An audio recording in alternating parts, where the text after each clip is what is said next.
Salford and Eastleigh, two clubs who've never graced the Football League, never played at Wembley. Both are chasing dreams. Neither wants this to end. Players and management with the chance to write themselves into club folklore. The rewards of success so great. Failure at this point of the season really is almost unthinkable. And many here say it's a case of when, not if, Salford will end up in the Football League. They are a club in a hurry, of that there is no doubt. Eastleigh, though, will be, Adam, a significant hurdle to overcome if they're to reach Wembley. Well, I think the one thing in this playoff format now, Adam, is that the teams that are finishing second and third can't underestimate the teams that have had to play an extra game coming into this final eliminator. I think what makes it even bigger, even for Fard now, Eastleigh and Salford City, it's the biggest games in their club's history. That's what makes this now a lot tenser and a lot tighter. It was Yates who put that out of play. Well, he's had pressure to contend with right from the day that he came through the door last summer at Salford City. But they got them to third place in the league. A man with so much footballing experience, Adam, over 1,000 professional appearances as a player. I mean, he was just a great player. Played against him when he was at Burnley, the model professional, and sets his expectations for this football club. And I think he had a different kind of pressure than what maybe Justin Edinburgh had at the start of the season, coming into this new league. The back-to-back promotions from National League North and South straight into the Football League has never been done. So again, that'll be another big hurdle for them to overcome with. These two sides, one match from Wembley, two potentially from the promised land of the Football League. Green with the flick here. Wiseman intercepted for the Ammies.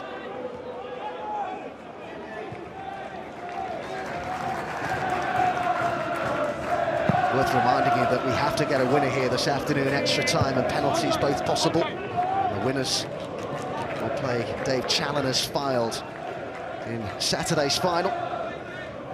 Ben Strevens in his first permanent managerial position, appointed in November when Andy Hessenthaler left for Dover.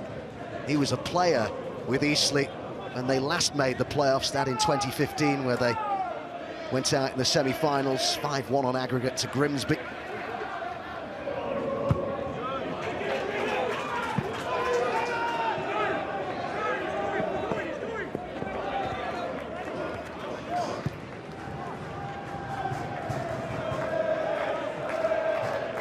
There was so much controversy, so much talk about his move from the top flight in Scotland to the 5th tier in England last summer. He said he turned his phone off for 4 days because he was just so taken aback with all the response, particularly on social media. But he's ended up their top scorer with 23 in all competitions. He's coming with a lot of expectation, isn't he, Adam Rooney, and scored important goals. Missed the period of this 2019 of the year due injury. So he's come back in, he got that goal against Maidenhead, didn't he, from the penalty spot. That got him back on the score sheet and got him back in the goals. He's coming in and done a job really well. Not easy coming in, big expectations being a striker.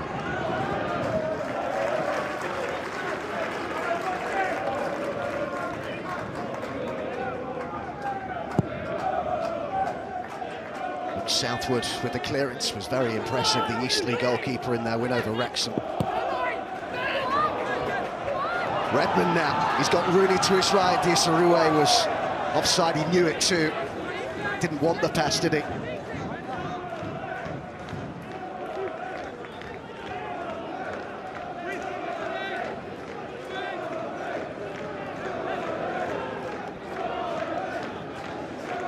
So you can see Ben Strevens starting early on. You can see McCallum and Williamson there.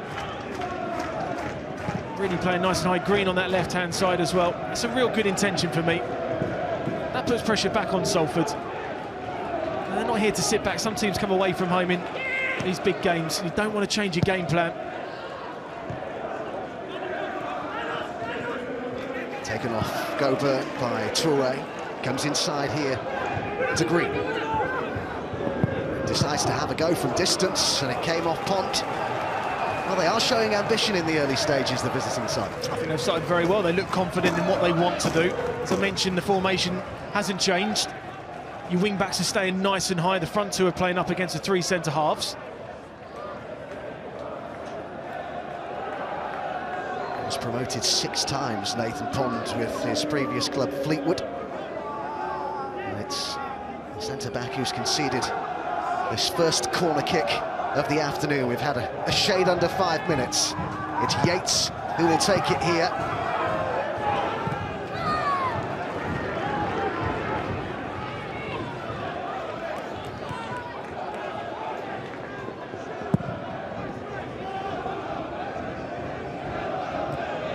Gianni beat McCallum in the air.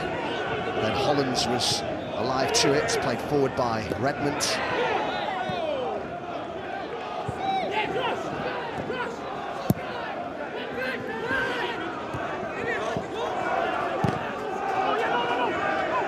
Maynard. Now Toure.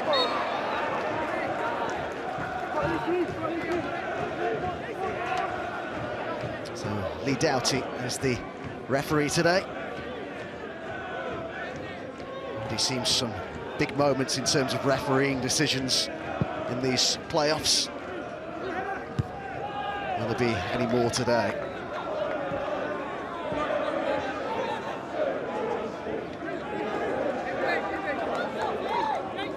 Filed 1-0 winners at Solihull yesterday, having beaten Harrogate 3-1 at home on Wednesday night in their eliminator. Chandler, the Coasters manager, says he's not bothered whether it's Salford or Eastleigh that they face. Toure with a long throw-in. Redmond trying to win it on the edge of the area. It was cleared by McCallum, Eastleigh's top scorer.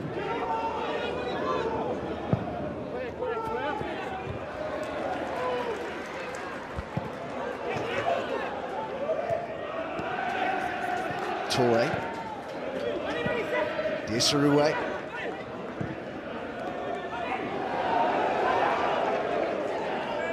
Just for the record, by the way, Files, who will meet the winners of this game, they won 1 and lost 1 at Salford this season, while they drew away and won at home against Eastleigh.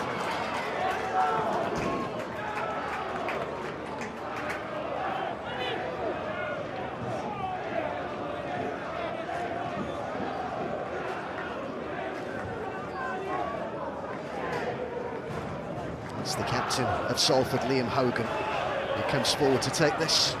Also played under Graham Alexander at Fleetwood for a couple of years.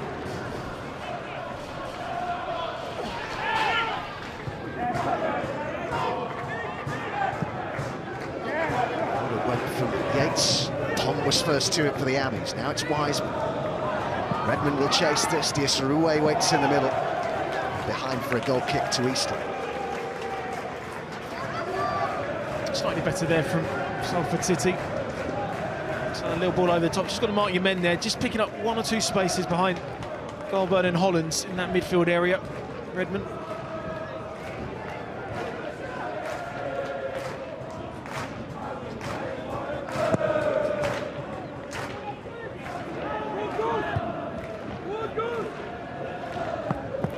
Bush got something on that, then so did Winter above Rooney. Drops now for Maynard from nearby Cheetham Hill.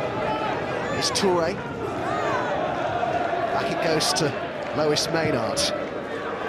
Trying to seek out Rooney. Reda Johnson put his head on it, and now it's Yates. 26 assists in the league this season for Yates, but he's lost possession here to Wiseman.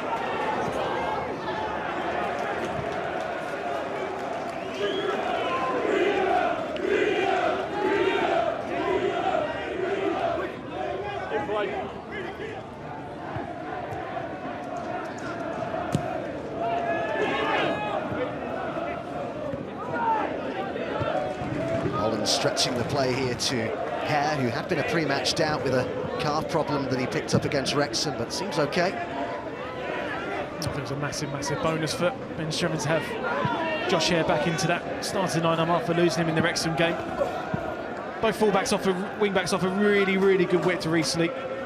That's a combination. I think there's certainly one up there, one of the best in the National League.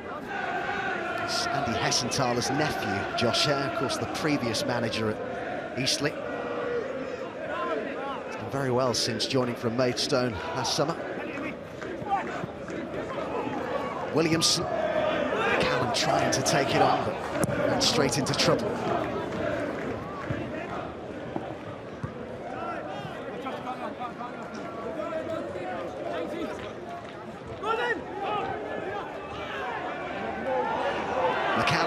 got Williamson on the edge of the area, but it goes wide instead to Hare.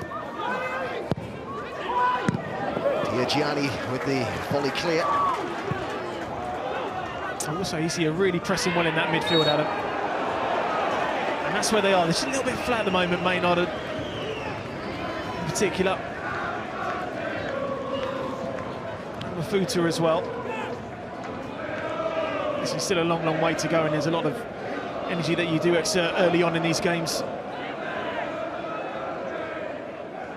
How much will they be thinking, the Eastleigh players, about conserving energy at times? Yeah, I mean, it's game management's going to be so important, but you want to get a good tempo into the game. A bit like what Fyle did yesterday. And in the second half, if you've got that goal, then you can sit back and maybe try and hold on. But I think you've got to try and put the game to Salford as well, which, at the moment, I think Eastleigh started really well. This is a great area. Mark Yates, decent on set plays.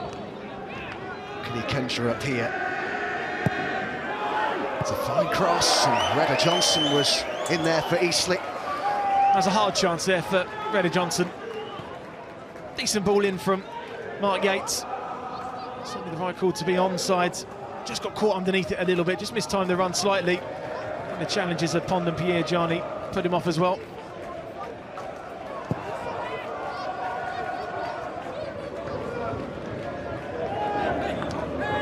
Wiseman. Maynard. Goburn finds Yates, run through the middle from Williams.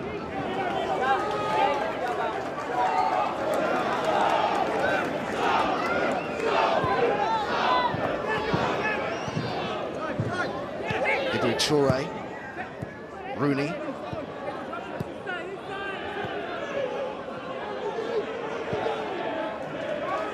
Mafuta, former Gateshead player, was with Bristol City as well as a young player. Wiseman inside now to Diasaroué. Hogan with the chance to cross, and into the box it goes. Well read by Winter. It's good defending there from Alex Winter. Oh, it's come here to Mafuta. It's just too far in front of Rooney. A ball into a good area though from Mafuta.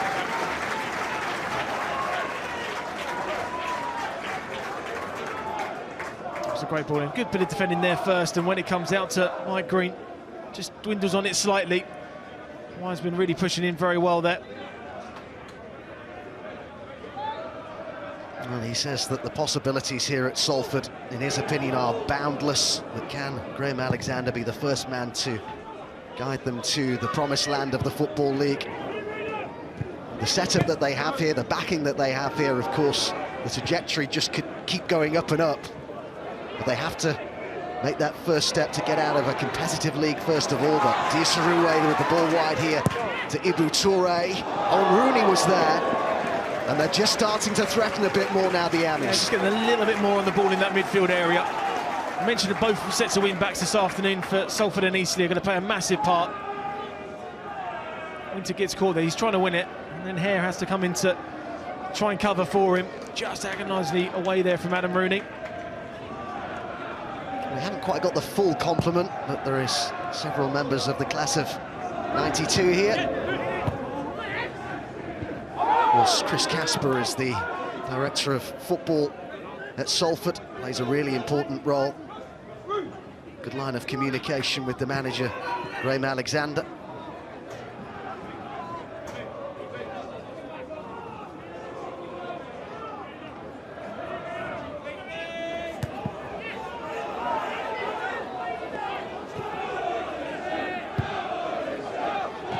Kept in play by McCallum. Williamson dispossesses Pond, and now it's McCallum again.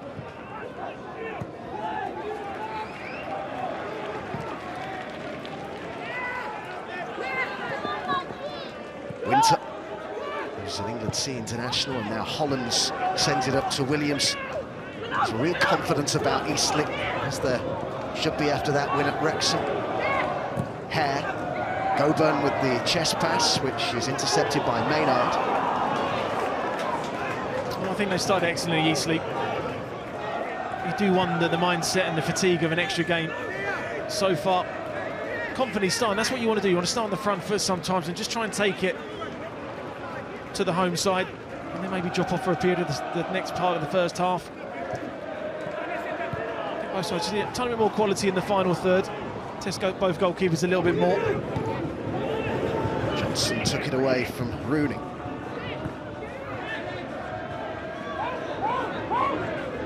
This is Salford's third playoff campaign. They've won one and lost one of the previous two. Eastleigh playing in the playoffs for the fourth time. They've lost the previous three. Wiseman, supported by Hogan. 5 in the box here for Salford. And he's going to come out here to Toure.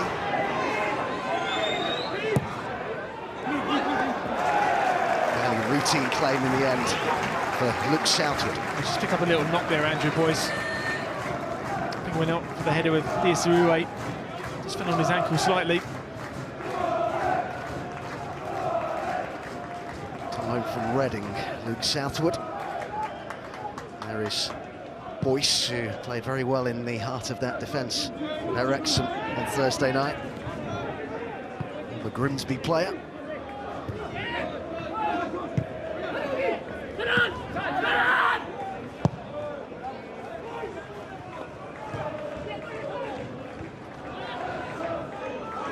The time for Piergiani. Hollands with a great intervention and finds Gober. Yates.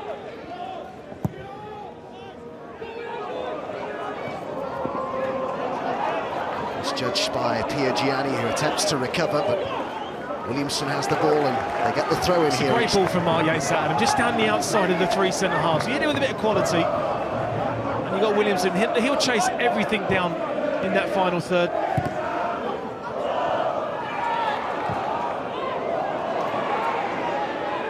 Winter.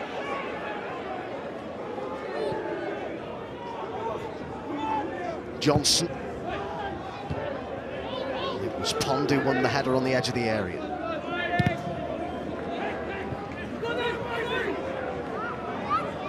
Wiseman.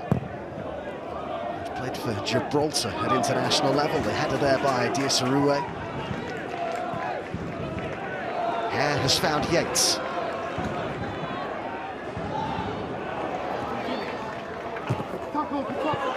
Williamson with a challenge on Piergiani.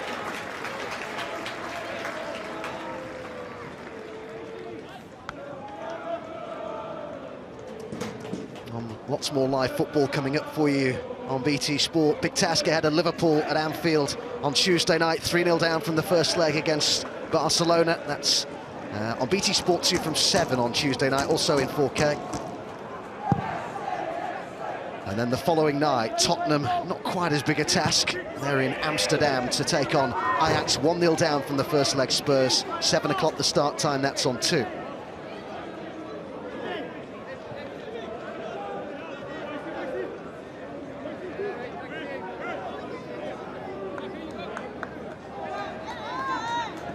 The former Everton trainee, Ibu Toure, to take this throw-in. Well, the flick on was good, and it's reached Hogan here, who just has to hit one on the turn. And that will be a big part of Eastleigh this afternoon, defending the long throw. I know what Fard did yesterday against Jamie Osborne's throw. Good little flick on originally, but that was always going to be difficult there for Hogan to turn and shot towards goal. No case for offside there on Rooney, but really tested though, Luke Southwood yet. He's had previous promotions in his career with Halifax and Fleetwood. Liam Hogan.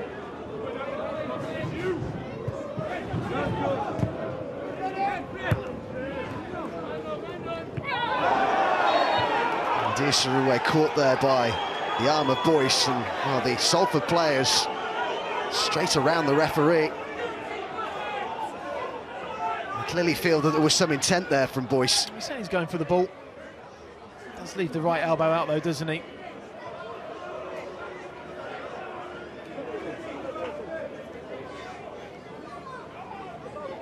The referee deciding not even to have a word here with Boyce. Happy that it was accidental, any collision that there was there.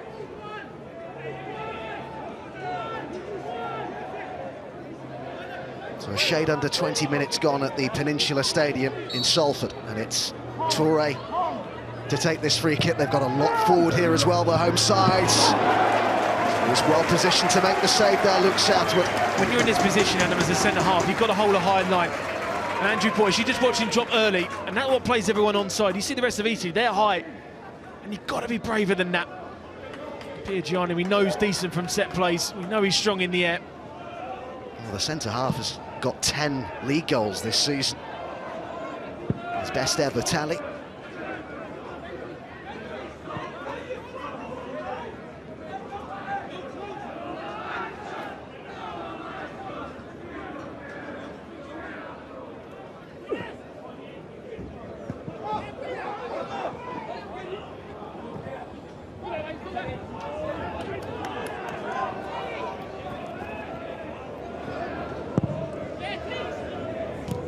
Flicked on by Hollands.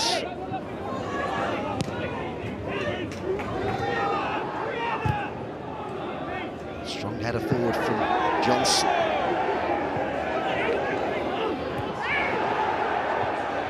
Williamson looks here for Yates. He brings it down and finds Green.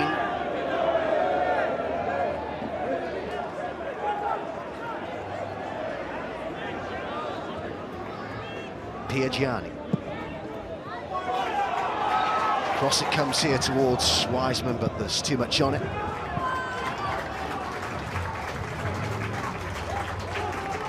Well, there's a man on a scouting mission. Looks nice and relaxed as well, doesn't he? As perhaps he should, Dave Challoner, after his side's great performance in reaching the promotion final yesterday at Solihull.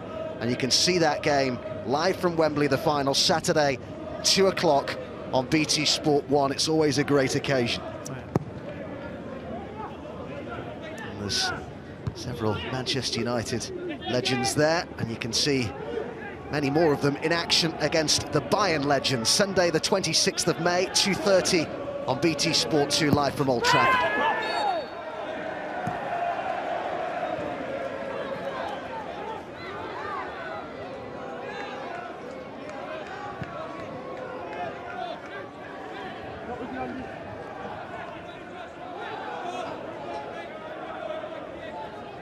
Johnson's forward here.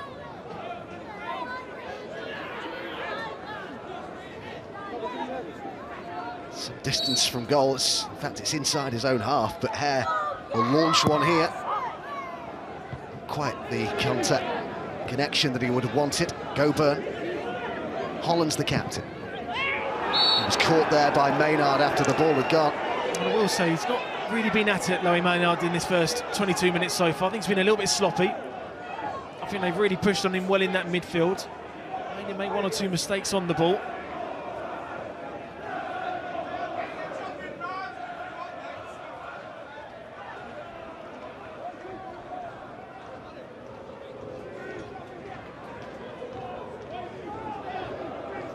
Bren Streven's side profit from this set piece taken by Yates. Header one, and McCallum tried to hit it on the volley in the box. Drops now for Goburn.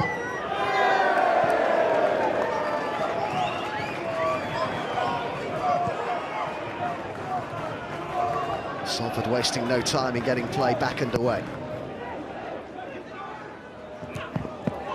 Good header by Redder Johnson.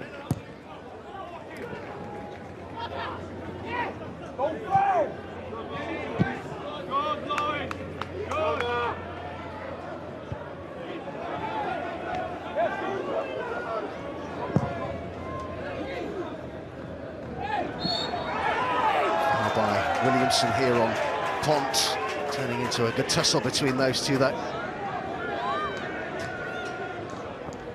They seem to be trying to keep a flow to the game here, Salford.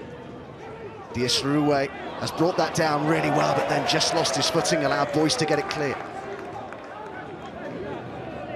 I think what Salford need to try and do is just make Eastleigh work when they have the ball. Just like there, just a little bit back to front, a little bit too quickly.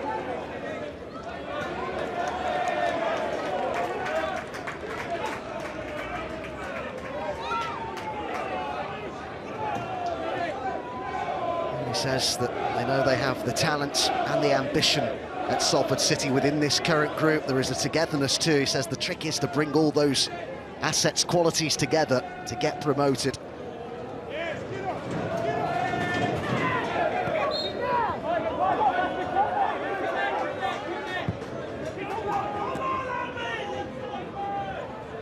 Gianni.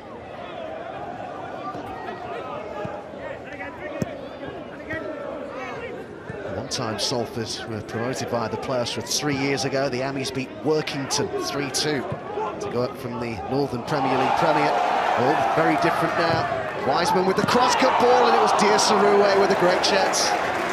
Andrew Boy saying he got tripped and was fouled before the cross came in. That allowed Diasaroué that time and space. It's great play there from Wiseman. Can't go that tight and that square to allow the nutmeg to be on. It's a great ball in. He felt he was just tripped there. If we didn't see it as a foul. Not the best defending there from Mike Green, but a quality ball in from Scott Wiseman. Half a chance. Still not really hitting the target enough though.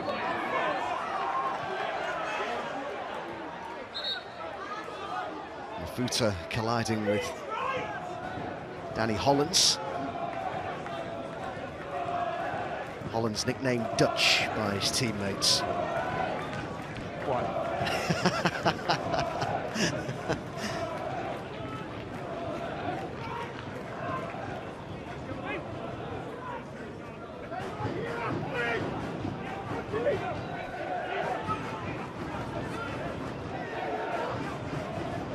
Callum joined by Redder Johnson and Williamson towards the edge of the area.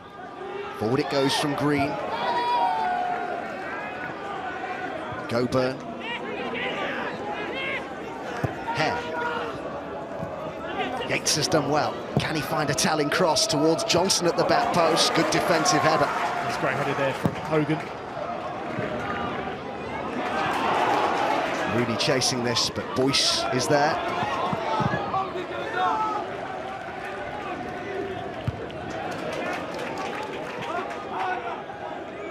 It's amazing what the pressure of a playoff campaign can do to players. We've already seen the sides who finished second and fourth.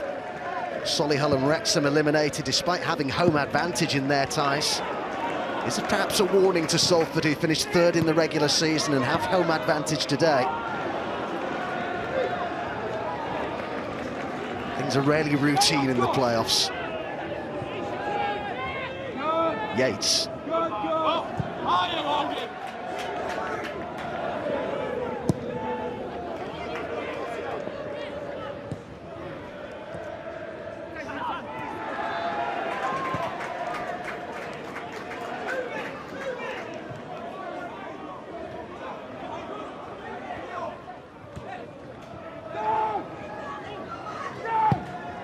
Chip forward by Hogan, headed by Goburn.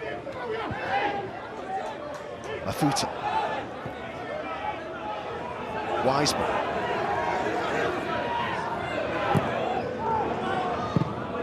Only clear by former Southampton trainee Goburn.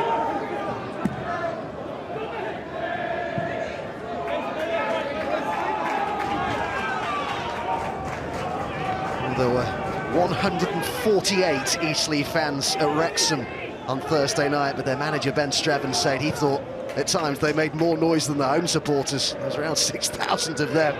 They were a credit to their club though, the travelling Eastleigh fans. Touré with the cross, claimed by Southwood, who is an unused member of the England squad that won the 2017 Under-20 World Cup.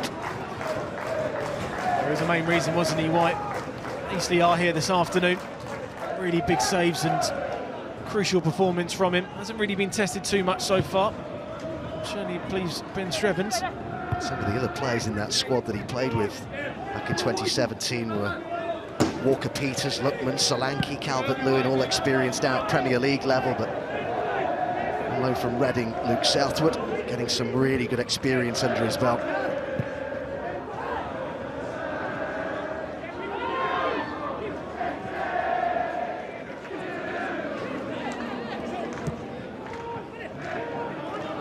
Johnson. I think what's helped Eastleigh in this first half an hour, Adam, is just that I don't think Salford have had any control in the game. When you sacrifice your ball-playing midfielders in that midfield, and then you bring in the likes of Maynard and Mafuta. These are the games sometimes you need those ball-playing midfielders, even just one of them maybe. I think for Eastleigh, just the turnover's been quite frequent, it's kept them in it. Haven't really been penned back in for any real period of time so far, and I think that's why Eastleigh settled into the game nicely.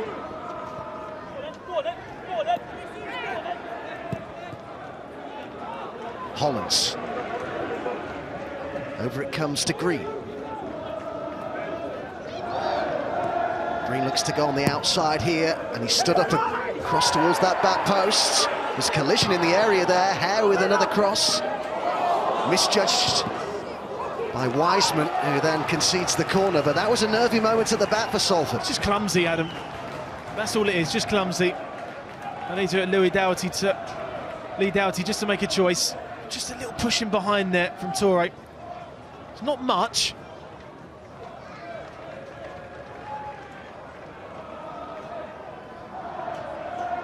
Just over half an hour gone in Salford, where the sun has come out as the corner comes in.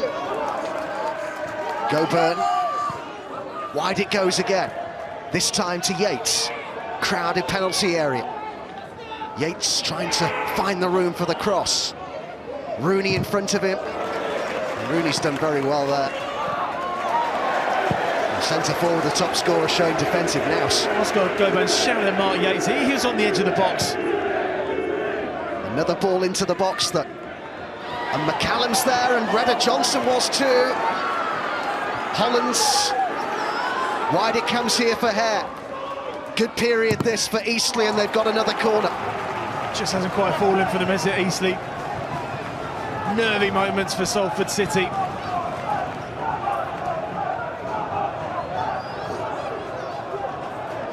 Graham Alexander's side with more defending to do here, as the corner kick is left by Hare, and Yates will come across to take it.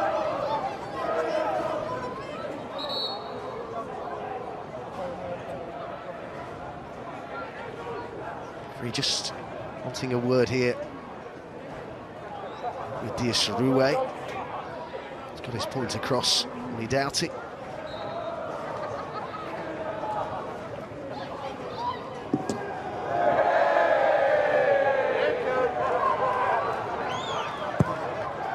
Over it comes. And it was Maynard, I think, who got a touch to that.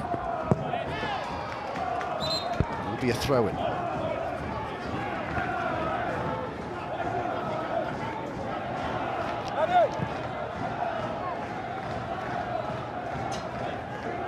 Got to be switched on here, Graham Alexander's side. Hoping for a trip to Wembley in 6 days' time. Be the club's, or either of these clubs' first ever trip to the National Stadium. Green's long throw-in.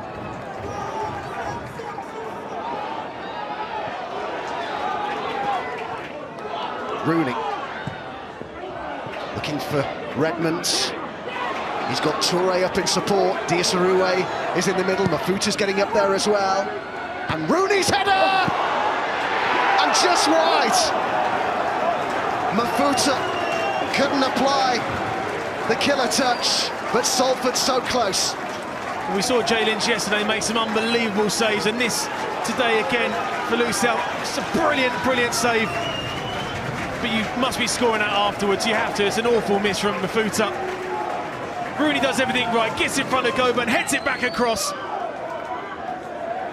But it's a strong hand, and that's what really doesn't lay it on a plate for Mafuta. But that far out should have been going in the back of the net. Hasn't scored, Mafuta, since February of 2018.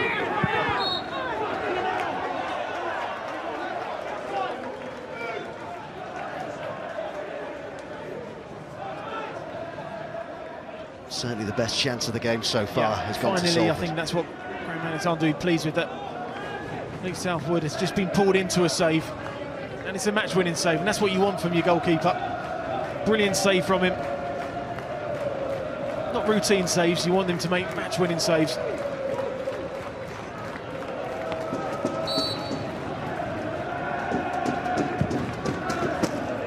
Green with the free kick. Neil has come a long way, but gets good distance on the punch. Gober. Another cross to deal with. Piergianni there with the keeper this time. Appeals for handball, and the decision is given against Yates.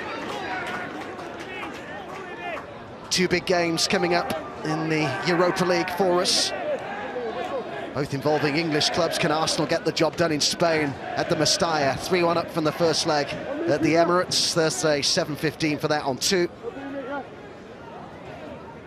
And at the same time, Chelsea will look to complete the job against the Bundesliga side Eintracht Frankfurt. That 1-1 from the first leg. Chelsea with that important away goal. That's on 3 and in 4K.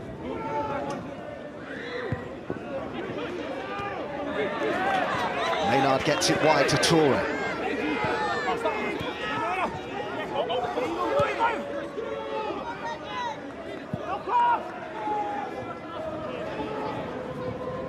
Pond with the pass to Maynard. Back again here to Pond. Play stretch to Wiseman, who hits it on the volley first time.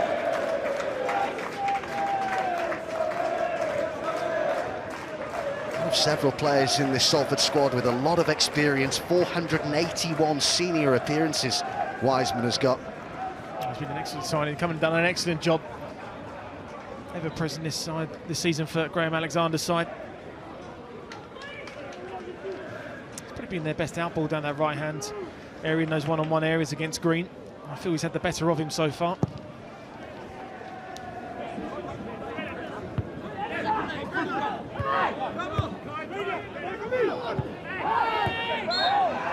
Rooney just caught Hollands there.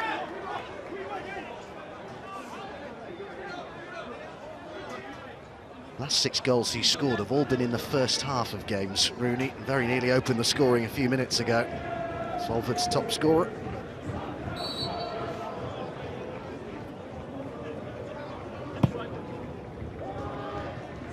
Forward it goes from Green.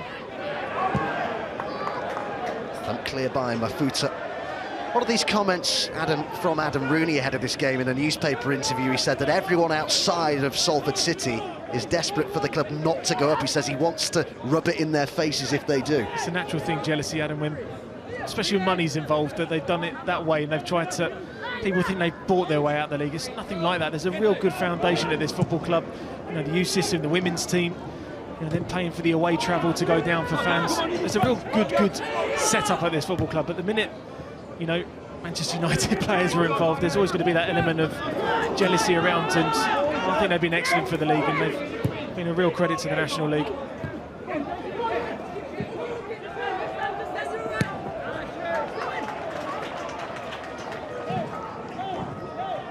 Another play by Liam Hogan.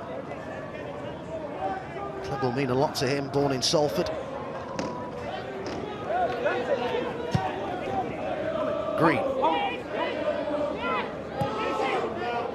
Yates.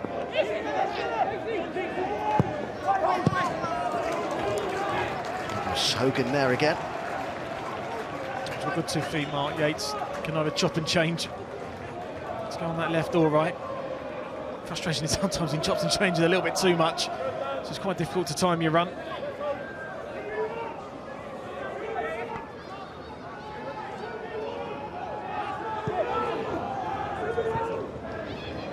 Yates with the right-footed cross, and it's sliced the clearance by Hogan. Couldn't prevent it from going out. Heading towards the final 5 minutes of the first half at the Peninsula Stadium. Still we await the breakthrough. Remember, the winners of this game will play Fylde at Wembley next Saturday. And there will be, whatever happens, a new name, a fresh face, if you like, in the Football League. None of the clubs still involved have ever graced the Football League so far.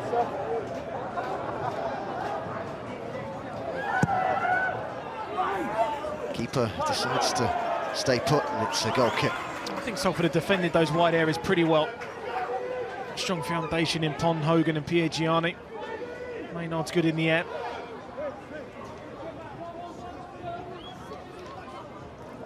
Momentum so hard to build up, but easy to lose in football. Salford had won 5 games in a row before ending the regular season with back-to-back defeats.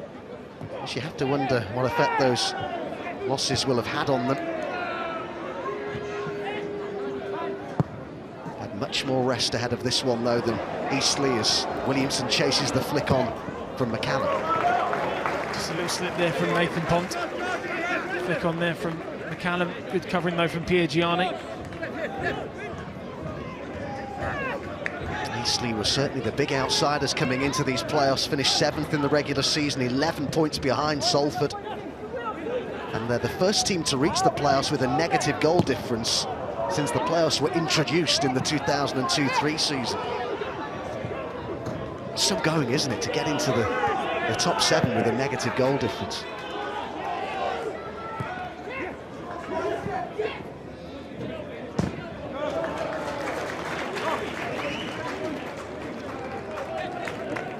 If you're Graham Alexander and you lost to a team in the playoffs that you finished 11 points above, that's going to hurt, isn't it? Yeah, it will do. That's what's not easy for him coming into this game, expected to win. Don't know what Tim Flowers' side were to do yesterday. They're horrible games to be part of as a manager, it really is. An early goal for the home team, but it certainly settled the nerves down, but didn't quite managed to do that apart from that one save from Luke Southwood. Johnson suggesting that there was an elbow involved here from Diasaroué. He just jumped early. Did catch Reddy Johnson, but nothing deliberate in my opinion.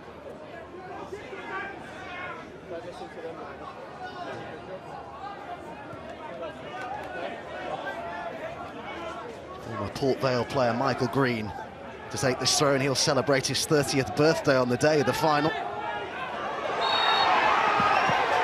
Diasaroué being brought down there by Boyce. Just gets a little bit too tight, just gets pinned and then rolled, but I think Salford were looking for the advantage afterwards. Looks like the referee here has determined that a word is sufficient. But this is a good opportunity for Salford. Last 3 minutes of the half. Piergiani will be a certain out ball for them. Hogan at that far post area. It's just about the pace of the cross and Eastleigh not dropping early as they did last time. Well, Rooney, as you'll see, the player stood in an offside position. Toure floats it in again, and Piergiani scores for Salford. It's him again, the centre-back who scored 10 times in the regular season, now does it in the playoffs. And Salford are in front. Big goal before half-time. They needed that. They needed that goal massively. It's a brilliant ball in there from Toure. And he's just done it time and time again. Out jumps Boyce. It's a brilliant header from him. And this time, Luke Southwood in the goal. Can't do anything about it. It's a perfect free kick. It's a great header from Piergiani. What a season he's had, Carl Piergiani. Wasn't bad in the previous campaign when they won promotion from the 6th tier, was Supporters Player of the Year. And he scored a massive goal there in this playoff semi-final. And it came just 2 minutes before half-time.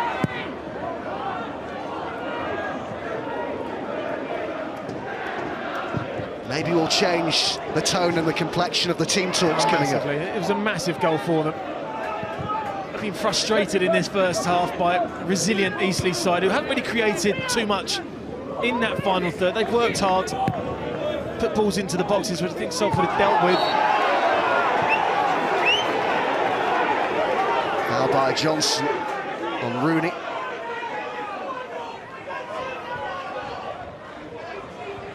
Can his side, having played extra time at Wrexham on Thursday night, muster up the strength to come from behind here against Salford City?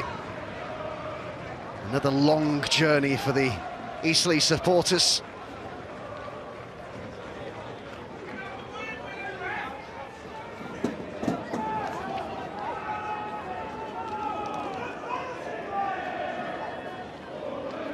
to say we do tend to expect goals when Eastleigh are involved.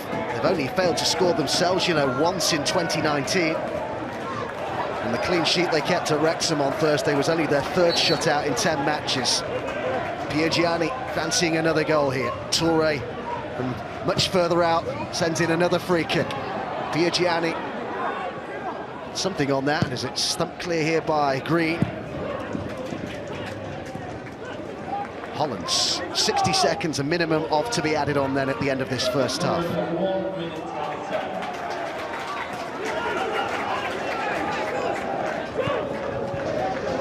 Yates.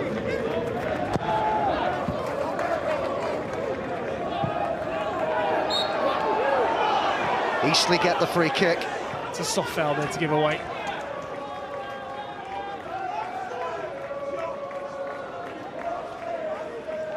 Particularly in the circumstances, Adam, where Salford just need to get in at half-time with that 1-0 lead, but they've given them Eastleigh an opportunity here. Yeah. It's a difficult angle though for Mark Yates.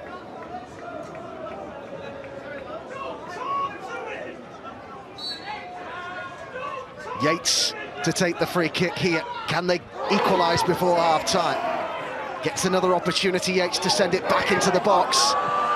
And Winter! Oh, so close! Big let-off just before half-time for the Ammies. Well, Ben Williamson is on his toes and ready for this one. He's got himself an easy goal. You see him there on the left side of the screen, just react to it, and he doesn't quite react to it enough. So, great strike there from Winter, strikes the bar, then he just forward to react quickly. Eastleigh's Player of the Year for this season. Alex Winter, he's been a model of consistency and he's come so close to getting an equaliser just before half-time.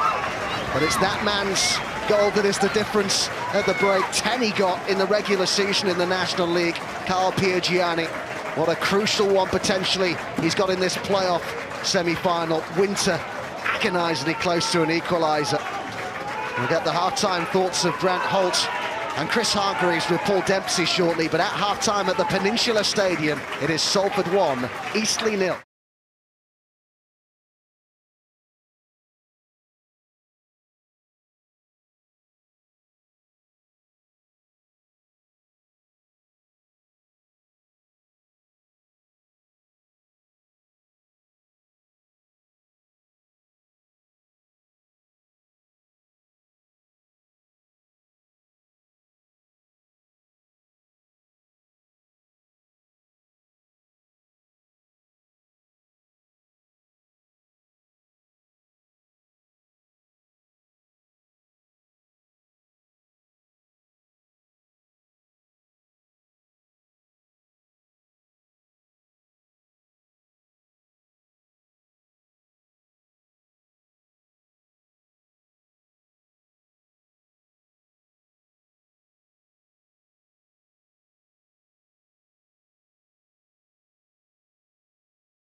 huge 45 minutes ahead for both of these clubs. Remember, neither of them have played in the Football League, neither of them have ever played at Wembley. So much on the line, and so much pressure to handle, Adam Berger. Well, it will be now for Salford City, but you have to feel that goal just before half-time. The sense of relief in and around the stadium was just absolutely massive for them. I think over the period after, the first 10 minutes of the game, I thought they deserved it. I think for Eastleigh have worked tirelessly, worked very, very hard. Yes, they've hit the crossbar. They just need a little bit more quality from Mark Yates, and they now need to start getting Paul McCallum into the game because he's been non-existent again. Yeah, it was quiet in the victory over Wrexham on Thursday night. The top scorer, McCallum, back defending here. Early set piece for the Ammies. Redmond sends it in, and the keeper got a nudge there, but still kept hold of it really well, Southwood. He's looked very calm and composed, isn't he? It was a good early take from him.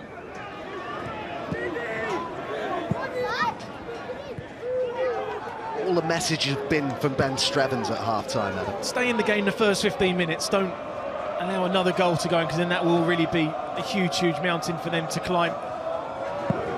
It's hard to criticise. They've only just had a game a few days ago, but they just need a tiny bit more quality on the ball. Balls out wide in that first half against Wrexham were excellent from Green and Hare. They haven't quite done that. And you've got the second top goal scorer in the league that's had half a chance, isn't he, really, in a game and a half so far. They've got to get him into the game more if they're going to get anything out of this. Whatever happens in the playoffs, both these clubs can look back on seasons of progress and improvement, even accounting for their well-publicised financial clout. For Salford to finish at third in their first season at this level is a great achievement. Eastleigh were 19 points up on their total from the previous campaign. They came 14th last season.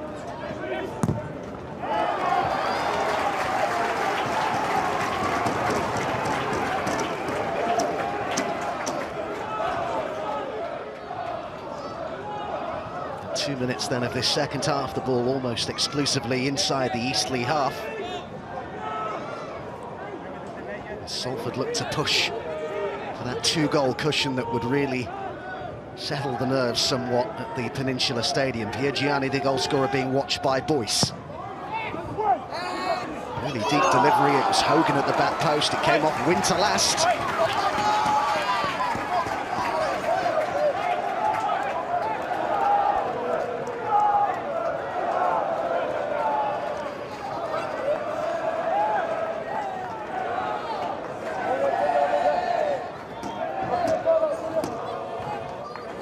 And Hogan on the edge of the area. Pond is up from the back as well, number 23. Winter with another good defensive header. They've still got danger to clear. Piergianni. Now, can they counter with Yates here? Johnson. Goburn with Green getting up on the left-hand side. Williamson and Yates have gone through the middle. Green now for Eastleigh.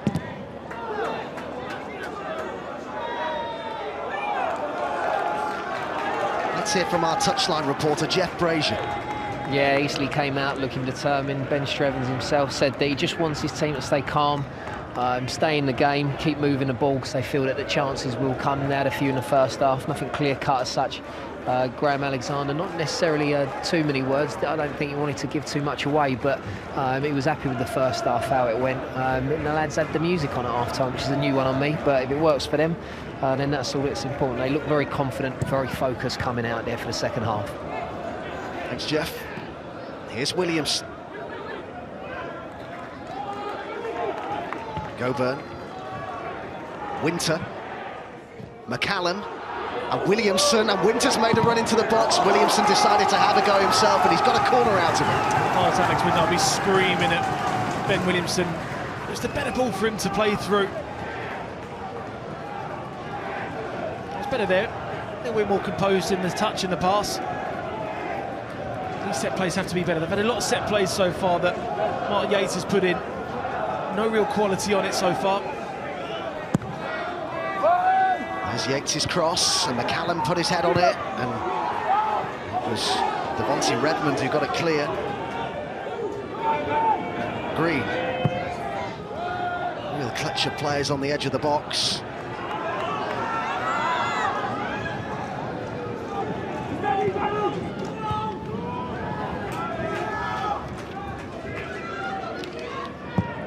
Eastleigh went unbeaten against Salford in the National League this season. And he's needed a 90th minute equaliser to take a point from a 1-1 draw in Hampshire, while the reverse fixture finished 2-0 to the Spitfires here back in February. McCallum got both the goals. How they need a big second half performance from their top scorer, who's yet to really affect the game, as Adam Virgo has been saying. Maynard striding forward here for the Ammies. Redmond just looked like it might open up for them there. It's a good driving run there from Maynard.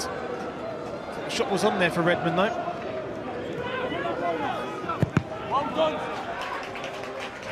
Just wonder, Adam, are they too reliant on McCallum Eastleigh? He scored 27 of their 62 league goals. Ben Williamson, the next highest scorer, with 7. Well, yeah, I mean, it's the same for Fard really with Danny Rowe.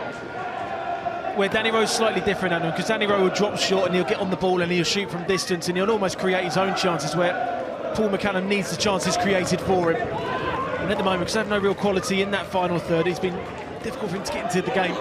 Yates looks to have a go from distance, and they've won another corner here, and they're looking to ask a question or two, the Spitfires. Be nervous of Salford. Anytime then easily get into their final third.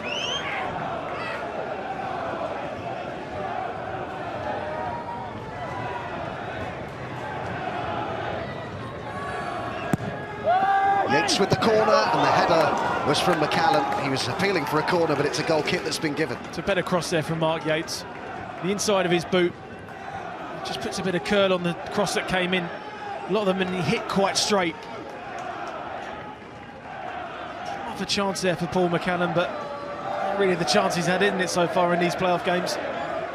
He scored 19 away goals this season, the highest number in the top 5 leagues in English football. Norwich's Timu Pukki got closest, and he got 13. 9 goals in his last 8 away games. Former West Ham youth product Paul McCallum.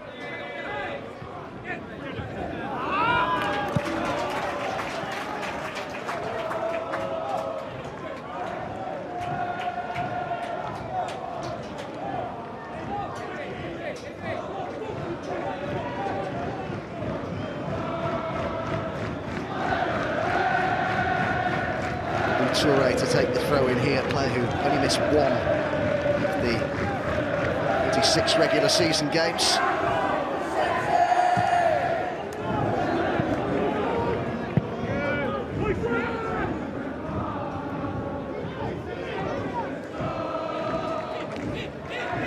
Wiseman.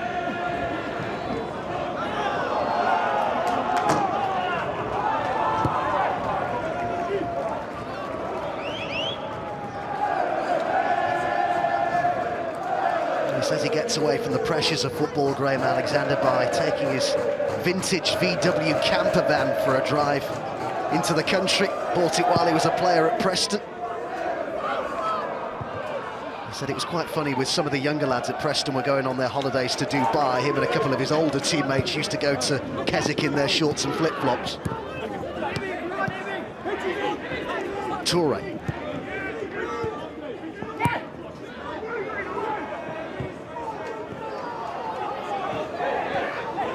Redmond looks to chip it through. Fouled by Disaroué.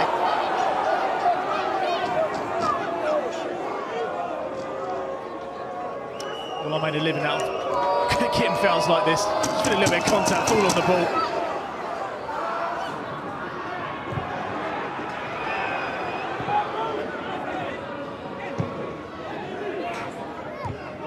Clear by Pond, helped on its way by Mafuta, sent forward by Boyce. McCallum looks to flick on for Williams. Pond with the clearance under pressure. Wiseman was underneath it.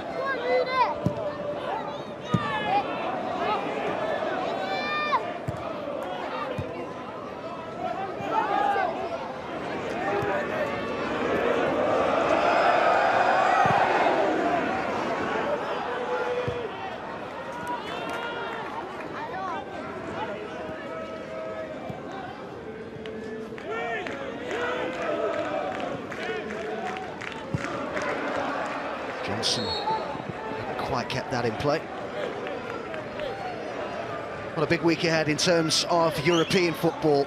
4 English clubs involved. First up, Liverpool at Anfield against Barcelona with a 3-goal deficit to try and overturn. 7 o'clock on 2 for that. It's also in 4K. And then Tottenham, not quite as big a mountain to climb. 1-0 down from the first leg when they travel to Amsterdam to take on Ajax. 7 o'clock for that on 2. The Eastleigh. Crossing comes here for Toure. The Bonte Redmond. Too close to the goalkeeper, who gathers despite having to backpedal there. Luke southward.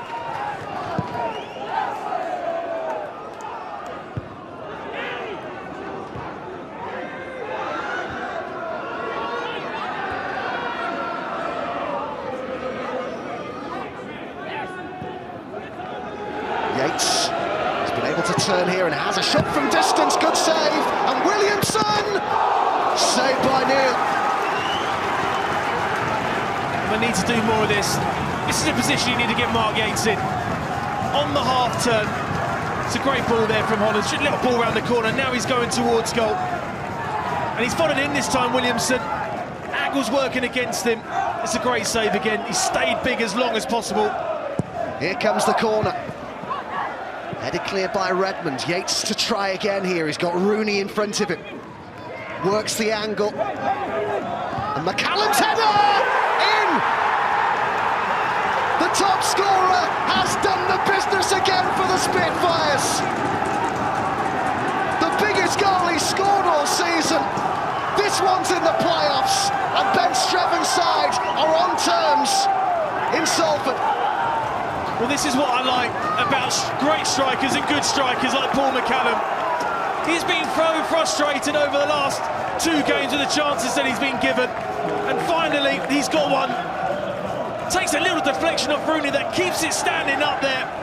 He gets over Eastleigh. Like Adam Rooney's one in that first half, doesn't quite get enough power on it.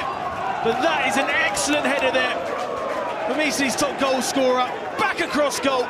Big goal for them. Well, it's some reward, perhaps, for the ambition that they've shown in trying to come from behind here, Eastleigh. Game on. As we always say never in these playoff situations, and fair play to Eastleigh, fair play to them. Williamson, he's got Yates forward here. Well, it was always going to be the case, Adam, if the Eastleigh were going to win this game, or if they were to cause Salford problems, Yates had to have a good game and McCallum had to get more involved, and both have grown in influence clearly in this second half. There's a massive ball in there from Mark Yates.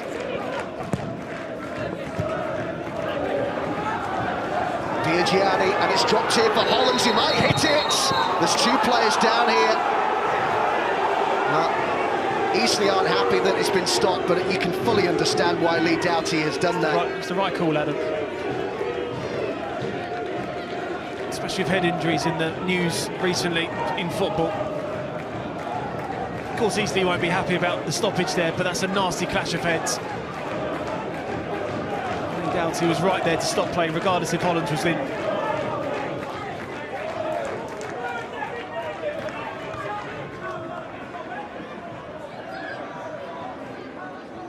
Concerned for Graham Alexander with 2 of his back 5 down here.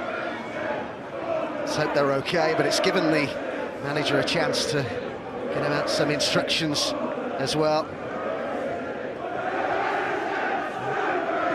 Phil Neville, Nicky Butt, Gary Neville here today as well. Gareth Seddon there just in front of them too, former Salford player.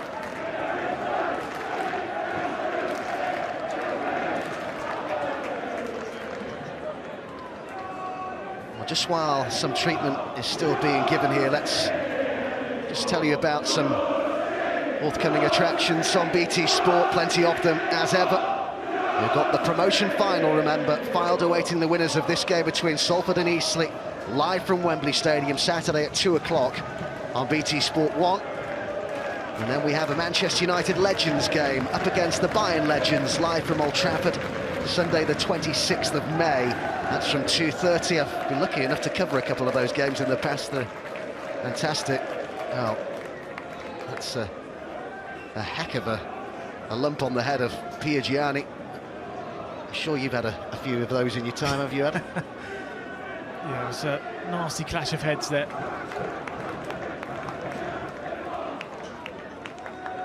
Just over an hour gone, but clearly we've had quite a lengthy stoppage here. Well, this was the opener, scored by Piergianni, who'd got 10 in the regular season. There's one in the playoffs to put Salford in front just before half-time. And this, the equaliser, stood up really well, didn't he, to get that header in, McCallan. Proper centre-forwards goal, that. What will Dave Challoner be making of all this, the Fylde manager, whose team await the winners? He said to Darryl Curry yesterday, he's not too bothered who he plays. Momentum is, at this stage, can sometimes go out the window, and I think he's just pleased he's there. I think his side have been excellent over their two respective games. And I thought yesterday they were magnificent to a man. Early goal from Danny Philliskirk, they've got them that advantage, and then second half defended resolutely. Well, Pond still down, but Piergianni, despite the fact that he's got a huge lump on his head there, is clearly, it seems okay. I mean, this is the worry that you have, isn't it? We hear more and more, educated more and more about concussions, about blows to the head, and you hear, you know, sometimes players don't necessarily display symptoms immediately of concussion. No, and I think it's a side of the game that I think football has to take more care of. I mean, you wonder if he gets a kick in that face now on the lump, or headers the ball on it, that's going to really hurt. There doesn't seem to be any question marks over whether Piergianni is going to continue. The complication here with Pond is obviously there's a cut there as well as presumably a lump too. So Whitehead is going to come on here, a player who won the National League title last season with Macclesfield.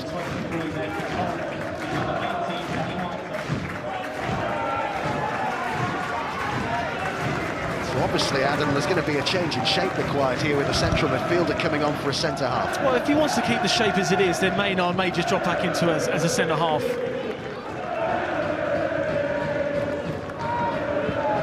Second long journey in the space of a few days for the Eastleigh supporters. Many of those will have been among the 147 who were at the racecourse on Thursday night. And Maynard's just gone back in there as the central of the three.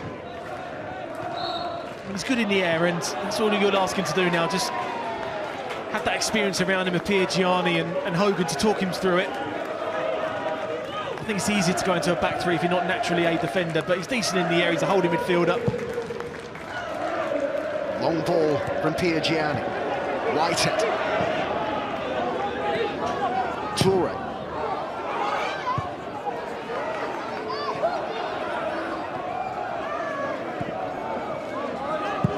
Green read the pass and got it clear for the Spitfires. I said earlier that they won. That was firm from behind by Piergianni on McCallan.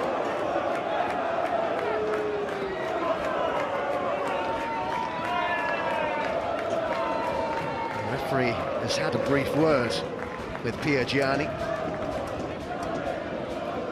It's just late, isn't it? But he's still confident enough to go in for a header despite that injury to his forehead.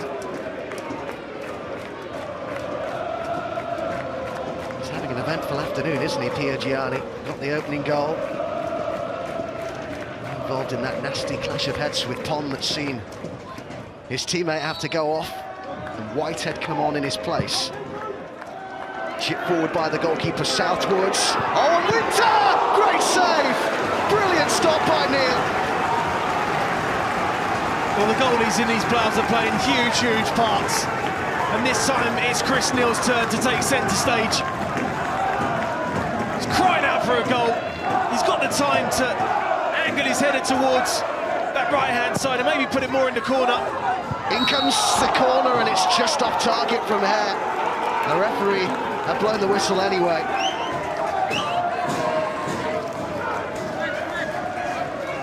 It's free when the cross originally comes in. He's never really been marked originally. Just crying out just to be a little bit more to the right-hand side, but you have to say it's a good save. But he should have scored, in my opinion. Now, Winter was the player who hit the bar at the end of the first half. Chris Neal, former Fleetwood player, kept 20 clean sheets this season. But this is a real proper contest now, this playoff semi-final, with a place at Wembley on the line.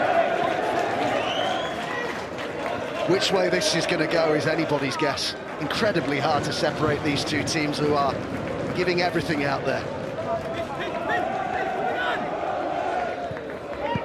Flicked on by McCallum. Williamson will chase it. I know it's strange, wasn't it, watching the game yesterday where Fylde had obviously had the eliminator and Solihull hadn't. We wondered whether Fylde would tire. I thought they actually finished the game maybe the stronger of the two, and we're seeing Eastleigh here showing energy levels that they just shouldn't really have. No, I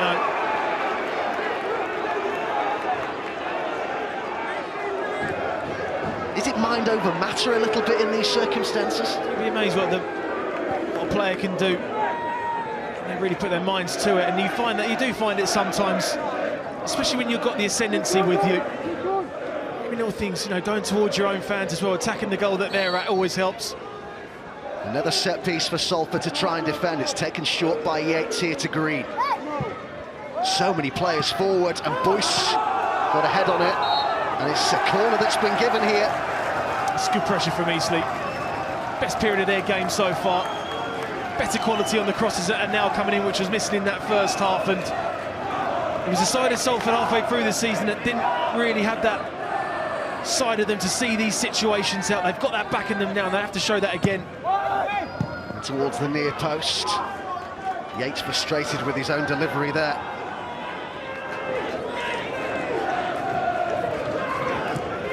Eastleigh certainly the better side at the moment.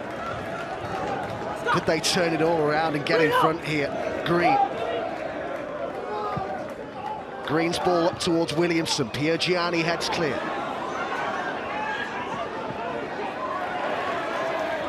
Whitehead finds Touré.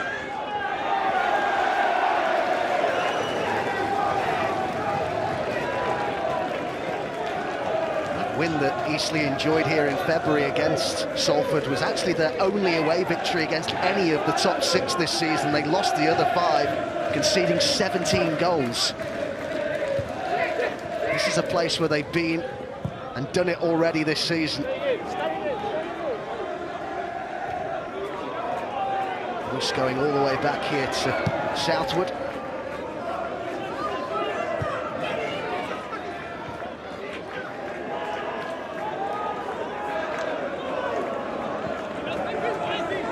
Should remind you again that we have to get a winner here today. Extra time and penalties. If they can't be separated after 90 minutes, both possibilities. Well, 2 English clubs involved in the Europa League semi-final second legs on Thursday. Arsenal with a 3-1 lead to protect when they go to the Mestalla to take on Valencia. And then at Stamford Bridge, Chelsea have an away goal, don't they? 1-1 from the first leg in Germany at the Commerzbank Arena against Frankfurt. Williams.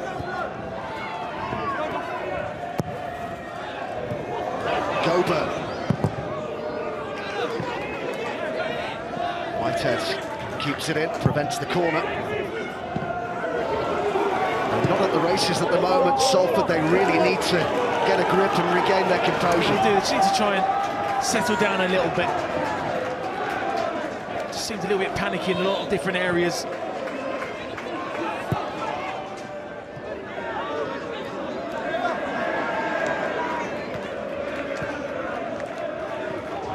Josh Hare.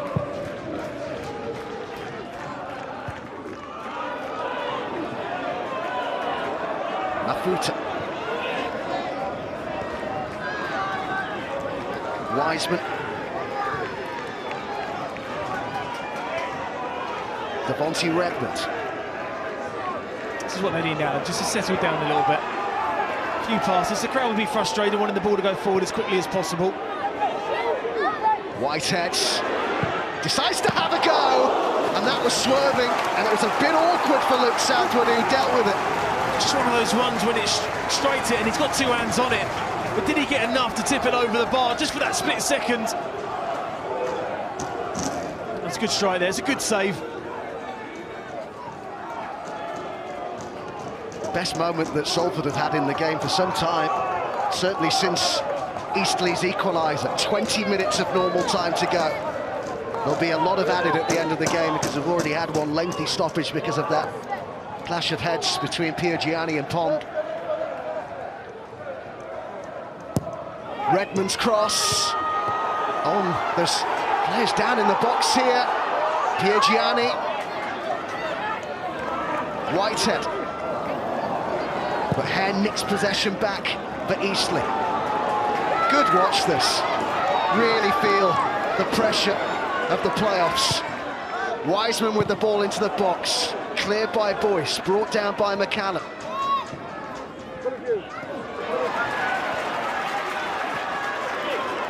Wiseman.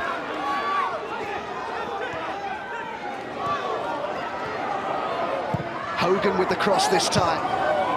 And Winter got in front of Diasarua. It's dropped here for Gus Mafuta.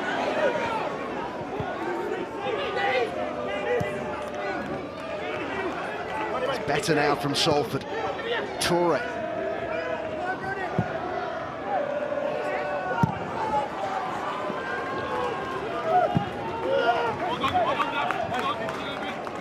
There's undoubtedly a winning culture at that man's club. Before he even came, of course, they won league titles in 2 of their previous 4 seasons. Of course, big ambition, something we'd associate more with Salford than Eastleigh, but when the Spitfires were bought by Stuart Donald in 2012, there was a 5-year plan put in place to get to the Football League. That obviously wasn't achieved, but how ironic it would be in the year after he left to go to Sunderland if they were to get promoted.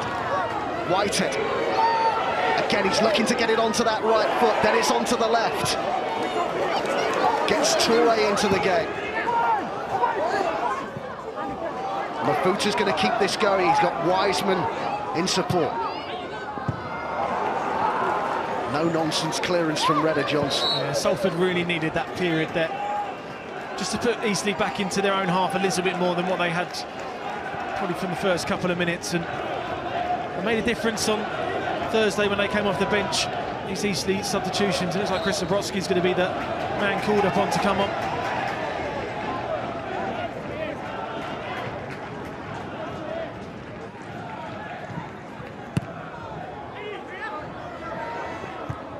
How he uses his substitutes, Ben Strevens, the timing of them was always going to be so important today, with the fact that, of course, they played extra time as recently as Thursday. Yeah, I mean, they made a big difference. McKnight, Goburn when he came on, and Zabrowski as well. And Matthews made a massive difference, and with the fatigue now starting to set in, maybe they're going to be huge.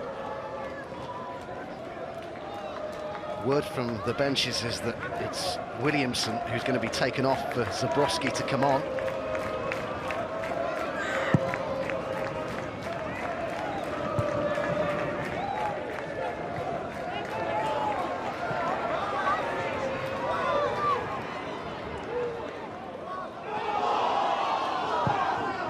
Forward it went from Goburn. Williamson has done well here.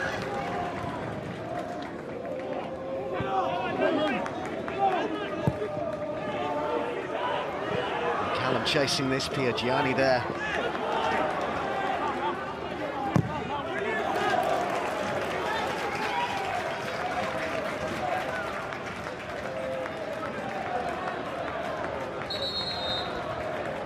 Now we're going to get that change then. Reached a League 2 playoff final with Torquay back in 2011. Chris Zabrowski lost to Stevenage. Put in a good shift, Williamson at top, but Zabrowski is the sort of player, Adam, as we saw when he came on against Wrexham. He can run the channels, he can drag defenders out wide, he's got a lot of work rate about him. He does, he works really hard for the side, he's unselfish in terms of his work rate, and I think for Salford, he's unpredictable. Sometimes he can lack a little bit of quality when he's on the ball in the final third, sometimes the decision making, and there's other times where he can score spectacular goals and put spectacular crosses in. But what he will do is chase absolutely everything down, and that may conserve a little bit more energy for Paul McCallum. Just stay a little bit more central, be that figure to try and win the flick on to Chris Zabrowski, follow along from them.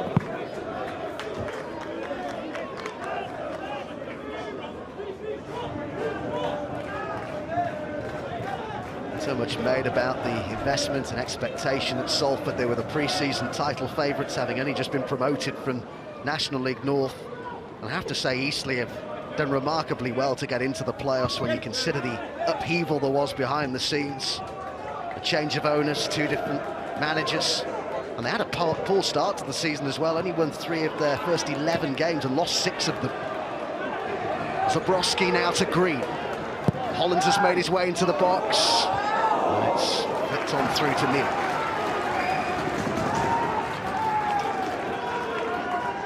Piergiani.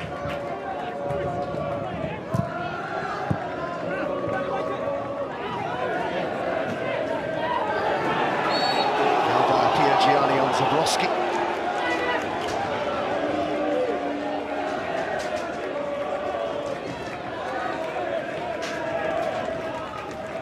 Well, that's a fair challenge for me.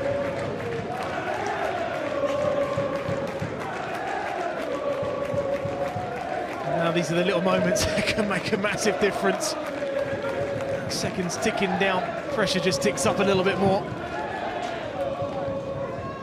Goburn. Zabrowski flicks on. It was a clever header that by the substitute.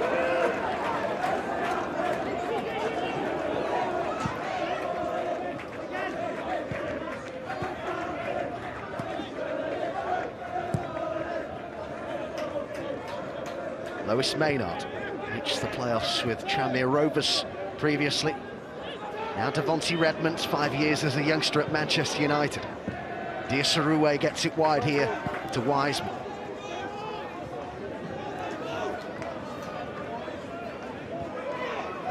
As it stands, we're heading towards extra time at the Peninsula Stadium. Unless one of these sides can find a winner. Toure driving on. Diasaroué. Whitehead, good chance to cross, and into the box it goes towards Mafuta, and Winter got there before Diasaroué. And now Zabrowski will chase this, and he's got pace. Good defensive header though by Hogan. They've done well, just bounced in quite full nicely for Chris Zabrowski. Just need the ball a tiny bit more over the top for him to run into.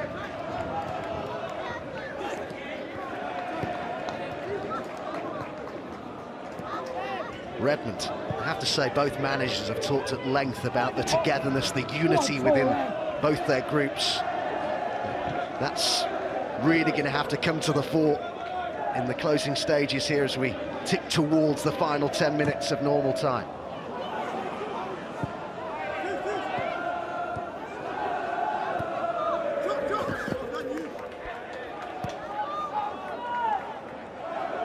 Maynard playing at centre-half now after Pond had to go off with a head injury. Rooney. Whitehead had made a good run there, but wasn't found. It's not a player that we really mentioned in the second half so far, Adam Rooney.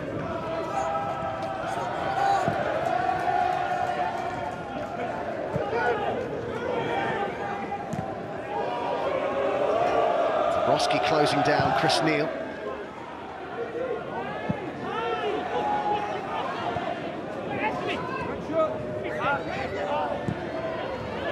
Mafuta. Redmond has got Wiseman out wide. Up against Green here. Hollands up to McCallum, who scored Eastleigh's equaliser in this second half. Green. Well read and intercepted by Hogan, and now it's Whitehead. I think we're going to see now. Here's Diasaroué. First touch took him away from goal rather than towards it. Now it's Whitehead. Whitehead's cross, and Wiseman's arriving, but so is the goalkeeper Southwood. It's a great take from him. I think now we're going to see, Adam, in these final 10 minutes, how much of that game against Wrexham is it taking out of these Eastleigh players? Because they've made way to work very, very hard. And that extra time's rest for Salford will allow this kick into play. Well, remember, we saw Ebbsfleet get taken to extra time twice, didn't we, in the space of 3 days last season? And that really showed in extra time, didn't it? Particularly the second half of it against Tranmere, who went on to reach the final. Tranmere.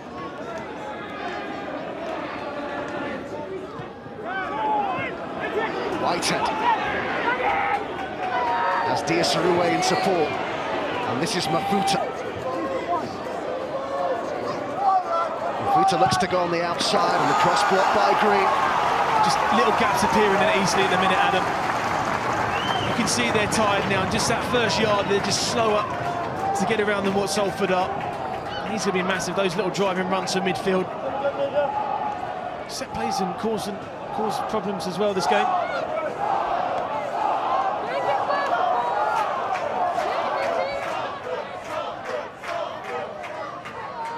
Gianni's already got one on a set piece today.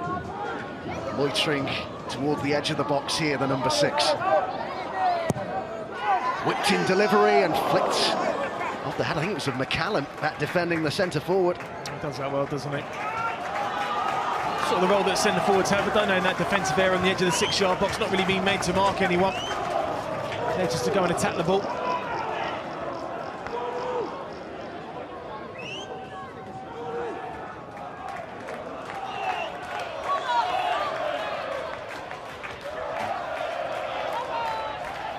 One win from Wembley, 2 wins from the Football League.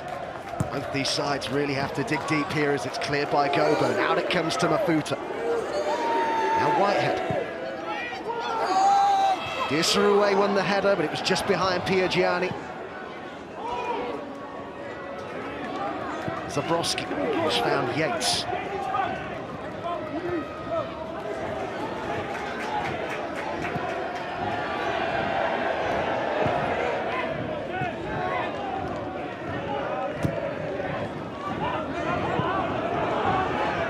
Sends it back to Southwood.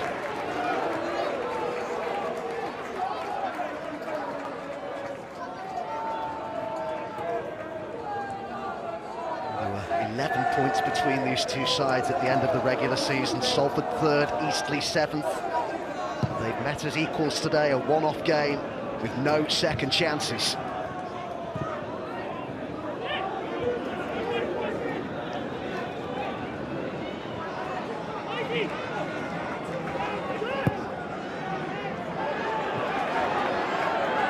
Johnson covering here. Under a bit of pressure by Rooney.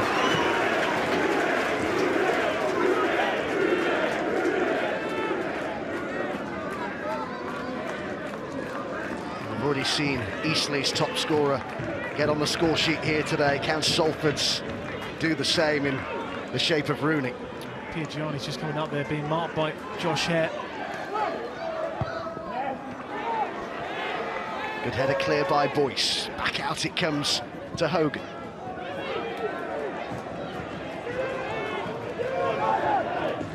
Toure. It's hung in the air and it was awkward for the keeper. Oh, and it's just off the line by Winter. Well, the first mistake that the goalkeeper's made all game. And it was so nearly punished.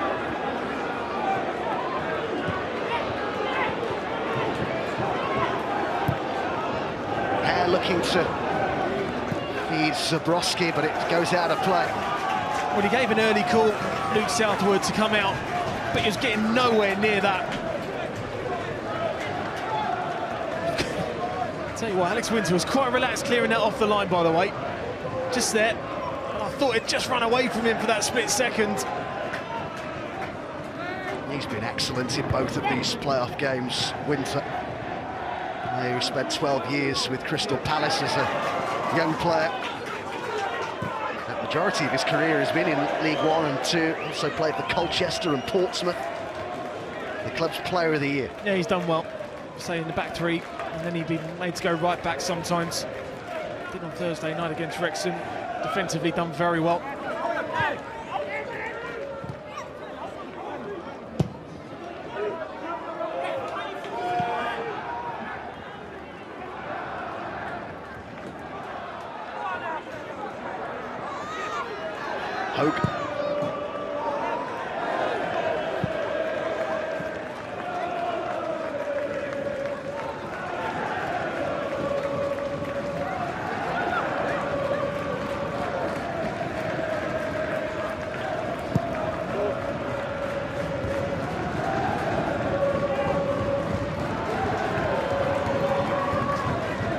Piergianni up to Diasarue.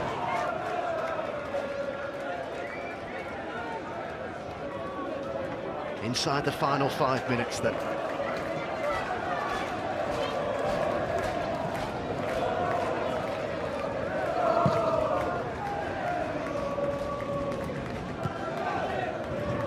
What progress has been made at Salford in the last few years, such a short space of time. Can they make that next step to the Football League, or will it be Eastleigh who reach the final and have the chance themselves of getting up to the Football League for the first time ever? So much on the line here. Well, they've done a brilliant job, the class of '92. Not all here today. Like you can see Phil Neville and Nicky Butt, Gary Neville there.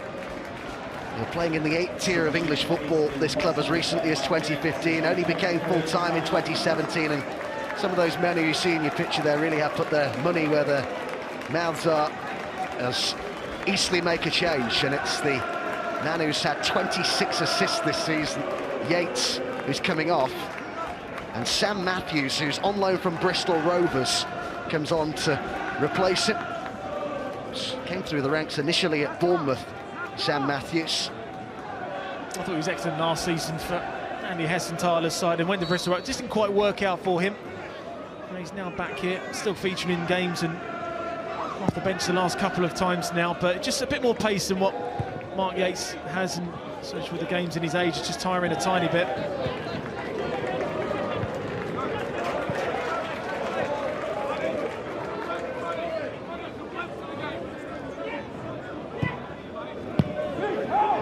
Forward by Winter. Piergianni won the header. Zabrowski flicks on, offside McCallum.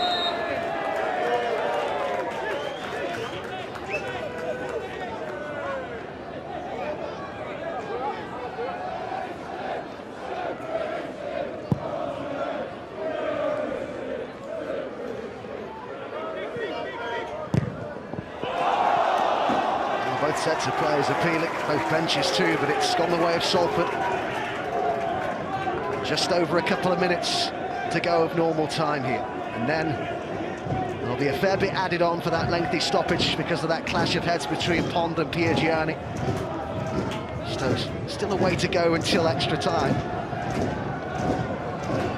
Can one of these sides find a winner? It's sent in by Toure, clearance by Gober.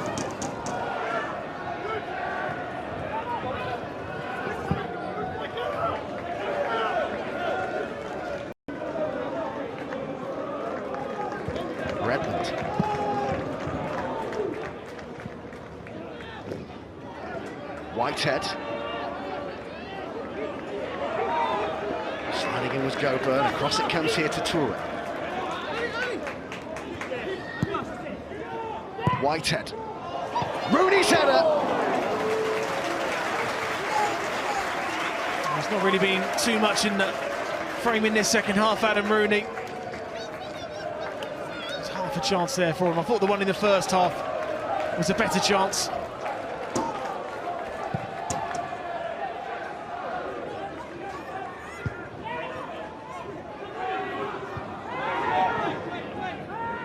Matthews. McCallum. Goburn. Last minute of normal time. Winter. Zabrowski. Overcomes the cross, and Hollins is there. And Winter! And Green's got it now for the Spitfires.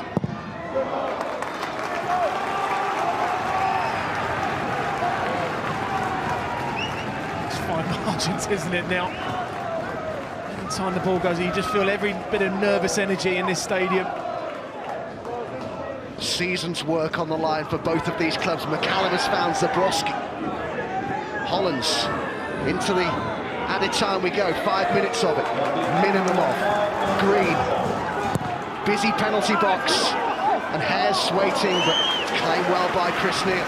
Disappointing there from Green on that left-hand side. Had time to get a better delivery, and I know he's tired. Whitehead Good run down the flank here by Wiseman. A brilliant pass to find him. Wiseman into the box! Great save. What a wonderful stop that is from Southwood. It's kept them in this. Great save. Just a wonderful diagonal there. Talking about tiredness now, I think Whitehead's been excellent since he's come on. I think he's just changed the dynamic and the complexity of Salford. You have to say that it's just brilliant technique there to bring it down. Goalie's quickly off his line. Another important save.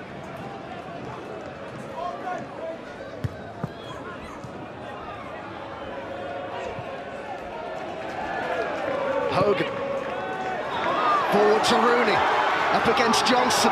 Rooney goes on. Disarue in the box. And it's misjudged by Toure just when it looked like they had Eastleigh where they wanted them.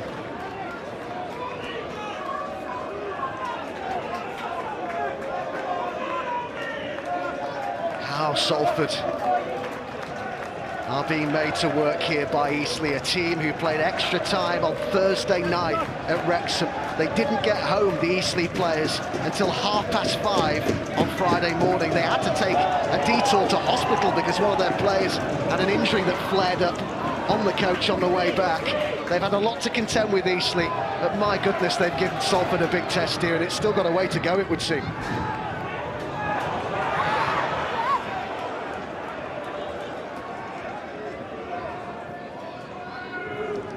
Gotta love the playoffs, haven't you? Matthews. Zabrowski. And Zabrowski looking to get into the box, but Toure's there for Salford. That's what I say about Chris Zabrowski. Just awkward to play against.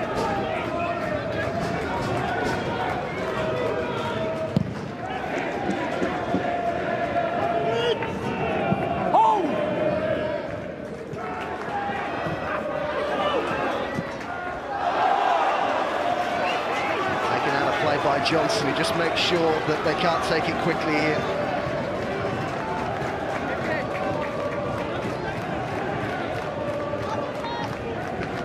Ben Sreven says that this has been his proudest moments in his short managerial career to get Eastleigh to this point. Can they go a step further? Can they reach Wembley, or will it be Salford who'll go to the National Stadium for the first time? 2 minutes to go.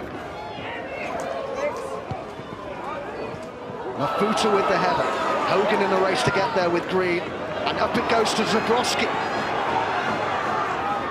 1 against 2 at the moment, but Matthews has made a great run. Goburn's up there as well. And Hare's on wide on the right. This is real next goal, the winner territory. Hare's ball in, Zabrowski's there. Goal kick. I'm quite surprised how Salford left themselves open at the back there. Just that one long ball forward. You need a bit more quality from here, and that's provided it. It's a difficult chance that for Chris Zabrowski.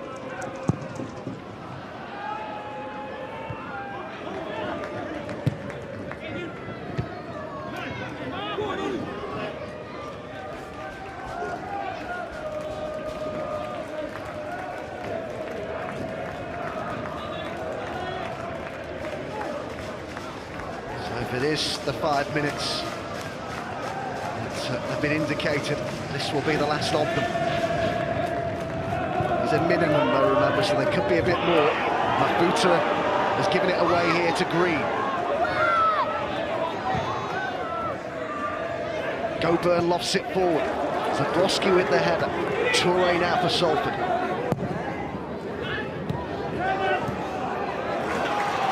Whitehead.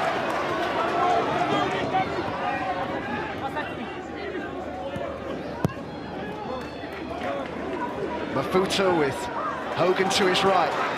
Maybe one last chance here for Salford to win it without extra time. Surely it needs to get into the box here. Hogan now, and Rooney with the flick, and Mafuta, and Whitehead! Saved! That was nearly the game. Brilliant save again from Southwood. And what I will say, Adam, is it's been a brilliant game to watch, I must say that. Could say that sure the deflection just takes the fizz out the ball a little bit, but still needs to make another important save. Well, they're still managing to enjoy it, the members of the class of '92 are up there. Goodness me, talk about nerves, talk about tension. Piergianni wins the header, it's wide, and that's it. Nothing to separate Salford and Eastleigh after 90 minutes, so this playoff semi-final will go to extra time. What a test of endurance at the end of a gruelling season. Piergianni had given Salford the lead in the first half. McCallum with the equaliser for Eastleigh in the second half. We've got another 30 minutes, which you do not want to miss. That's coming up next. Eastleigh are just going to keep doing the same things they've done the other What night. about Graham Alexander, Chris, Well, and Salford? Yeah, well, we've seen Whitehead come into the game a bit more, haven't we? Trying to play a little bit more, just trying to be a little bit calmer on the ball, keep switching the ball side to side, wait until somebody turns off, which they will do because they're tired. But it's willpower now, it's belief. Who believes it that bit more? I know we talk about Eastleigh's 120 minutes on Thursday, but it's adrenaline now, isn't it? And they have proved that they're still dangerous. Great header for McCallum to get him back in the game, and they've had a couple of half chances. I'll tell you what a fantastic sub to bring on.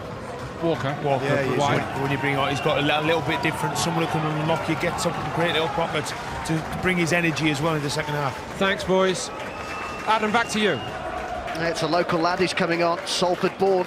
Tom Walker replaces Gus Mafuta, who was with Bolton for 9 years. Tom Walker made his Football League debut under Neil Lennon when he was 19. He's 23 now. What impact can he have? I think it's the right substitution there from Graham Alexander. I think now you saw the impact of what Danny Whitehead brought in that midfield. He's got a great left foot on him, and I think you're looking now at this period of the game, this quality on the ball has to happen to get the likes of Rooney and Diaz-Sarua into a good position in the final third. Certainly someone that Eastleigh will have to be aware of. So another half an hour to try and separate Salford City and Eastleigh, both looking to reach Wembley and both looking to reach the Football League for the first time in their histories. It is high-stakes football. Whitehead was found by Rooney. Runs through here to Toure. Walker down the flank.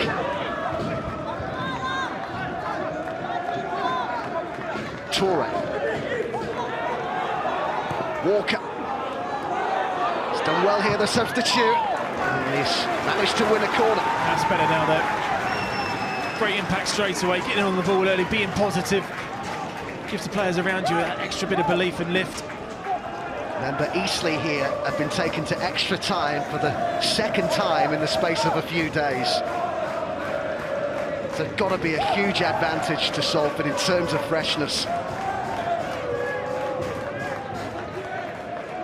Whitehead's on the edge of the area, in towards the near post it went. Goburn puts it behind for another corner. Just done enough there. That's for Goburn.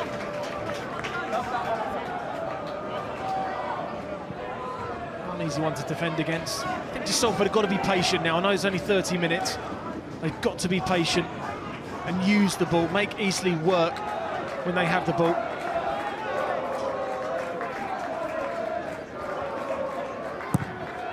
Walker's cross, and Green got ahead on that. Fair bit of pressure to withstand for Eastleigh at the start of this extra time. What a header that was, by the way. Michael Green, who got it clear. Green, a veteran of the last Eastleigh side that played in the playoffs that back in 2015.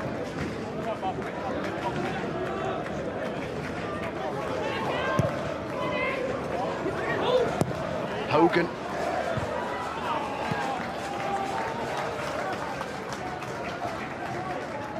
Well, I have to say, having watched Luke Southwood over 2 games in these playoffs, Reading have got a keeper, haven't they?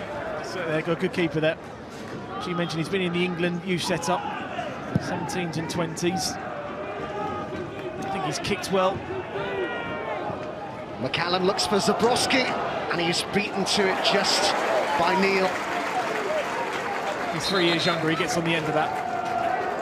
He knows how close that is. Goburn it is, the player down here.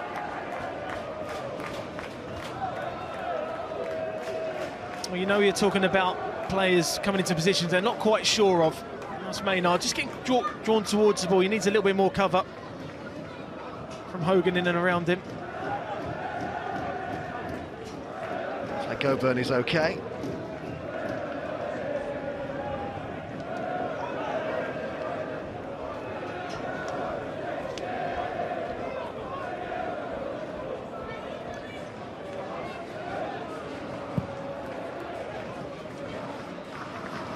Eastleigh flicks on Rooney!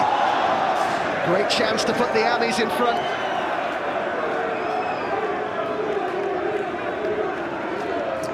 Massive chance. Reda Johnson has to be doing better there. Has to go with him. Doesn't do enough.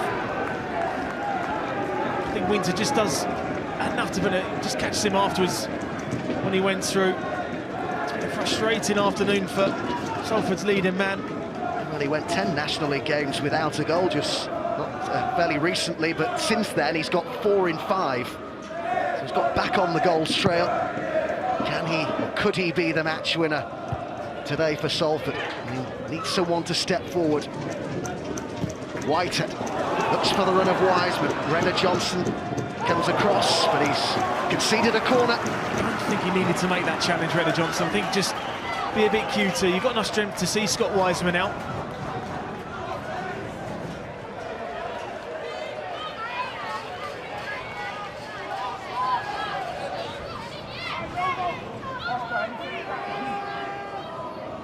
Line of centre-halves there for Salford.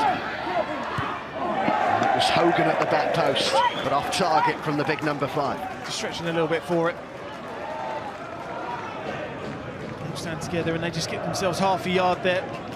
Always a difficult header there for Liam Hogan at that far post. Will he have been encouraged by the first 5 minutes? I think he's come out pretty well. Dictated the tempo, created the better chances.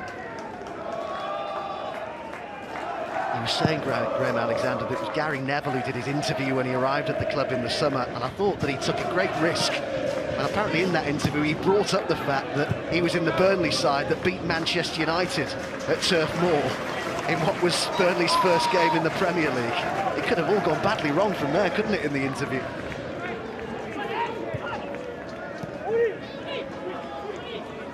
Eastleigh. Toure. Left by Walker, picked up by Rooney. Eastleigh's the furthest forward.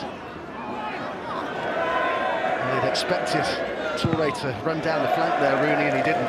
It's a bit of miscommunication there. Oh, that little let go there from Tom Walker into Rooney. Just that bit of freshness that's come off the bench.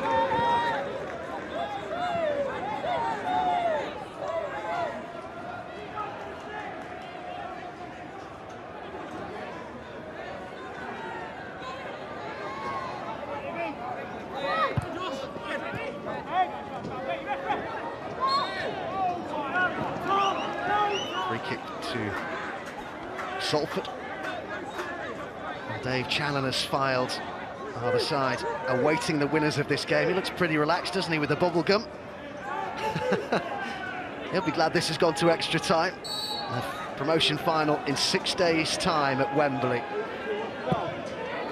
Into the box it goes, the flick on off the post. Eastleigh agonisingly close to putting Salford in front. When you're in Eastleigh's position, Adam, you need so much luck when you're tired and you're going into your second game of extra time in the space of a couple of days. So unlucky. Another quality ball in. Just unlucky that he's done everything right. Some of the moments of fortune, Adam, that Eastleigh have had over these 2 games, firstly against Wrexham, now against Salford, you just start to wonder, don't you? You do get that sometimes, that belief, Adam, where things are just falling for you, just coming off the post, clearing it off the line, disallowed goals that just go your way. Let's hear from our touchline reporter, Jeff Brazier. So just before they were preparing for extra time there, you've got Piergiani, a big voice for Salford, getting around the team, geeing them up, telling everyone they've worked so hard for it. And then really when you go over to the Eastleigh side, they're asking for calm and resilience and saying to them they've done it once and that they can do it again. So as you can see, Salford just hit the post and yeah. It goes towards Eastleigh and it's cleared by Boyce. There was a high foot there from Zabrowski on Piergiani. I don't think he'd appreciate that after that clash of heads with his own teammate. Well, you'll notice he's still got a ferrule. Well, he's a cut there, isn't there? He's already got a lump on his Head Piergiani. They make them tough in the National League, I tell you. Here's Toure. Walker. Toure's cross. Good claim by Southwood. There's good hands there.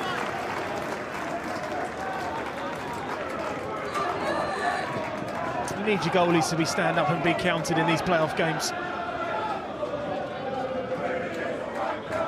So Jay Lynch did it for Fylde, and in the moment, Chris Neal made an important save in that second half.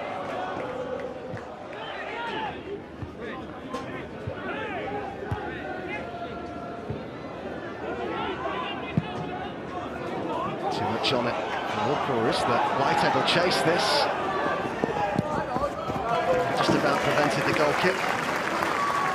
He's done well since he's come on, Danny Whitehead. I think he's been excellent in that midfield, showing great energy. He's talking about that lack of quality that they didn't have on the ball in the first half.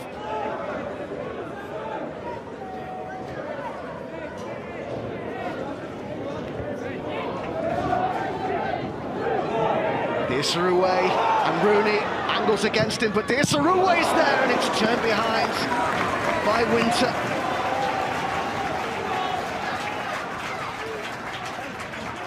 Just looking a little bit tired now, aren't they? Especially Redder Johnson.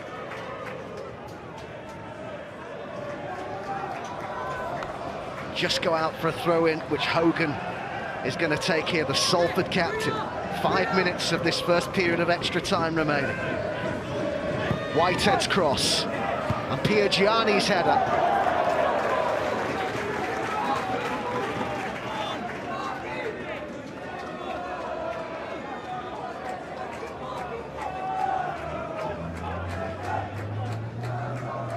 But I think it's fair to say, Adam, that between the two managers, between these two clubs, the more pressure that will surely be being felt will be Salford and Graham Alexander. 100%.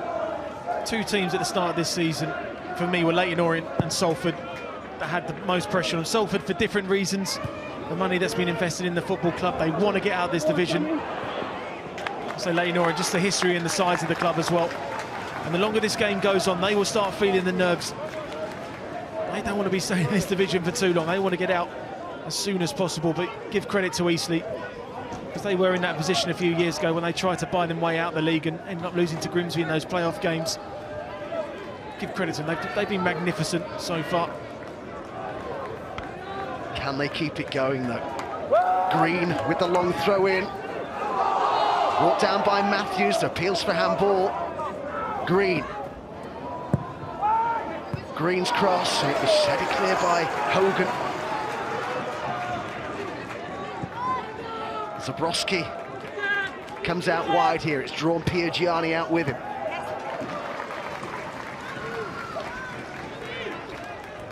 Throw in taken quickly. Hare's cross into the box. Redmond with the clearance.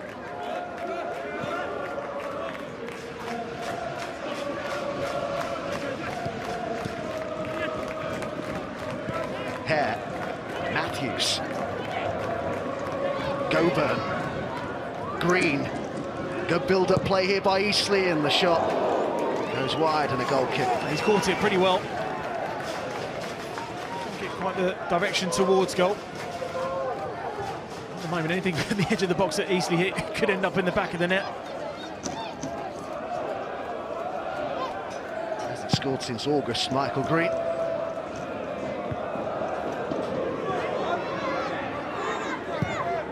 Johnson got it clear.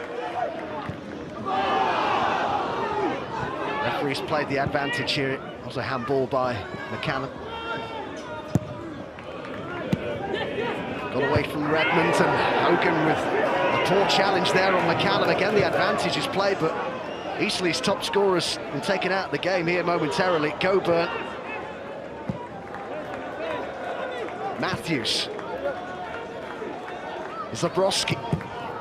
And it's off Piergiani for a throw-in.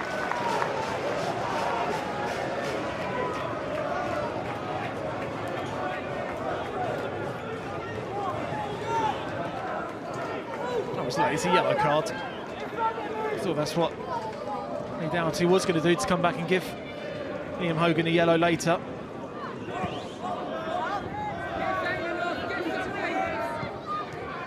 Matthews. Matthews cross, Zabrowski's header.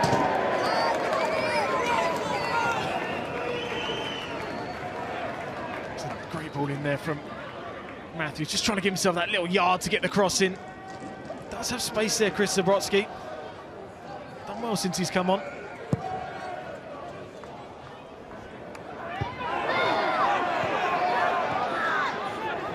Matthews, Hare on the outside. Final minute of normal time at the end of this first period of extra time.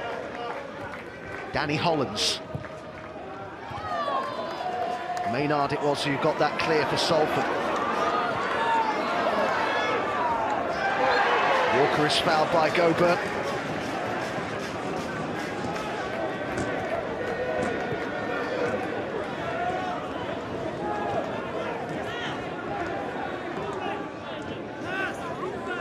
Toure. Lewis Maynard.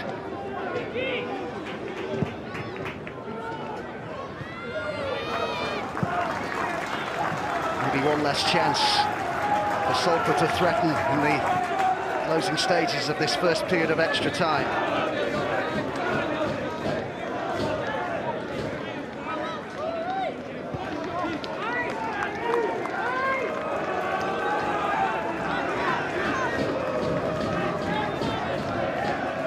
Toure who will take the long throw in.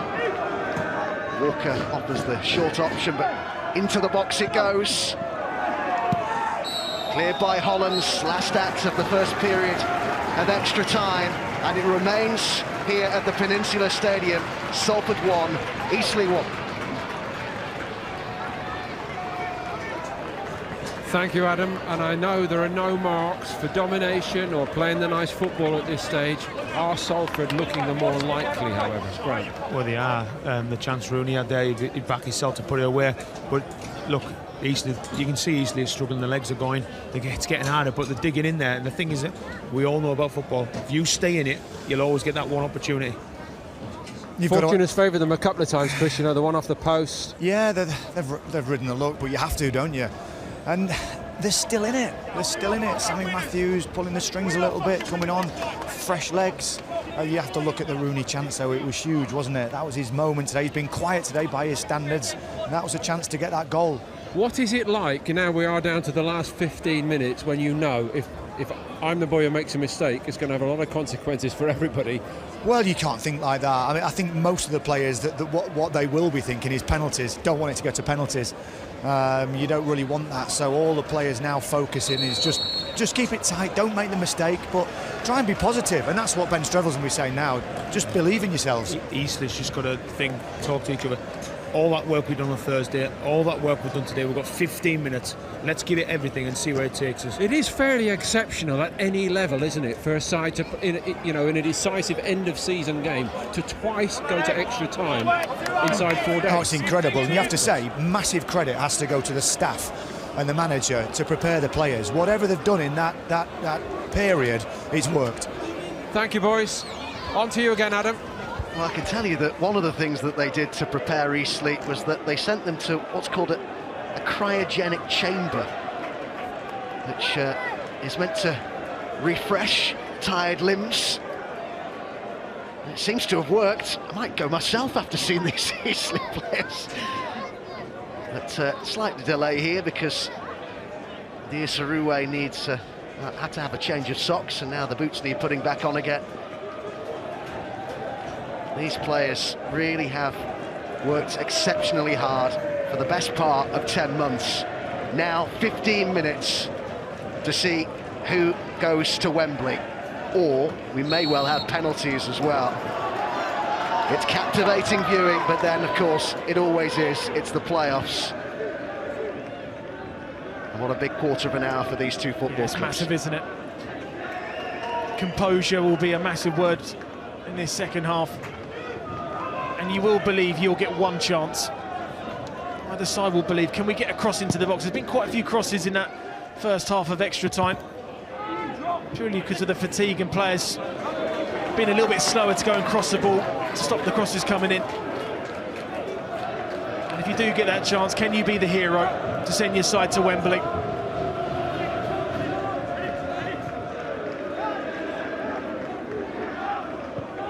Coburn with the ball back here to Luke Southwood. Well, that's not a great kick, and this is Whitehead.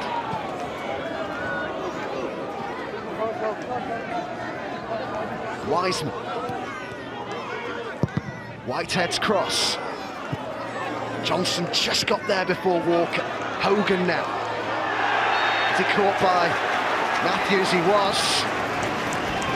And this is a very promising position for the Ammies. I don't think it really helped for me that Coburn played the ball back to Luke Southwood earlier on. That didn't help him at all, put him on his weaker left foot. And that forced a poor clearance that, in fairness, Liam Hogan did really well to come forward and draw in the foul. And now this is a massive chance. And Walker, Whitehead around it.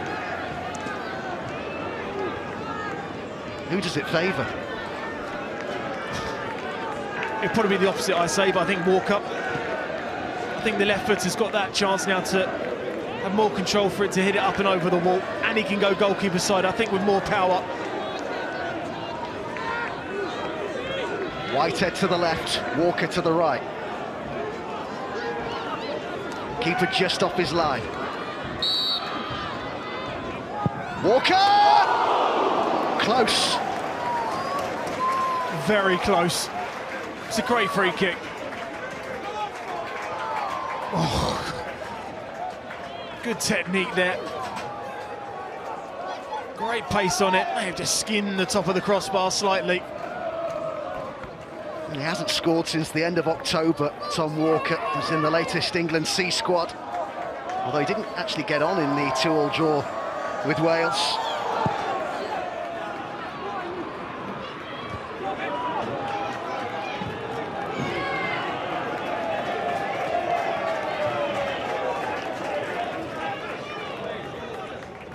Hare to take the throw in then for Eastleigh.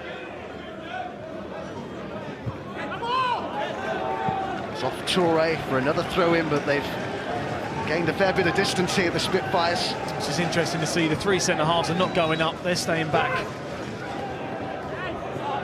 Coburn in the box here, there's his ball over!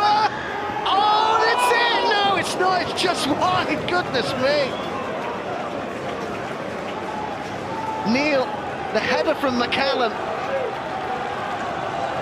Well, I thought this was in from where I was standing. Well, maybe in an own goal in the end, and Chris Neal just couldn't quite get his feet right to move across his line to get a more comfortable save.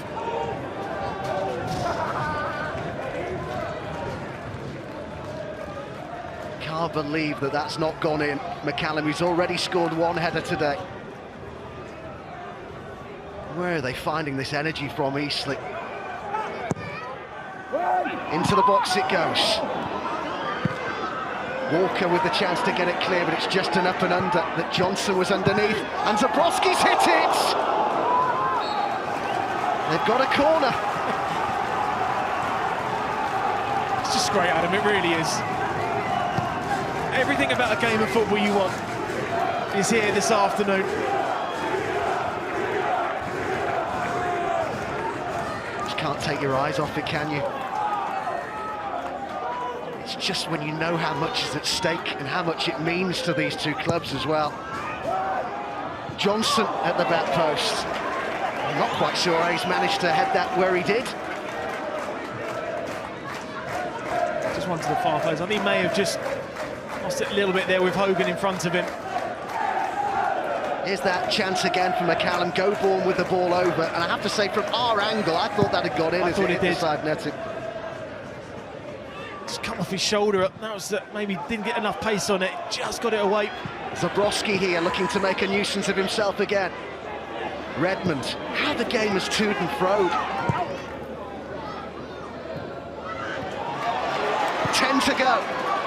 Wiseman's chasing, but he's no chance of getting there.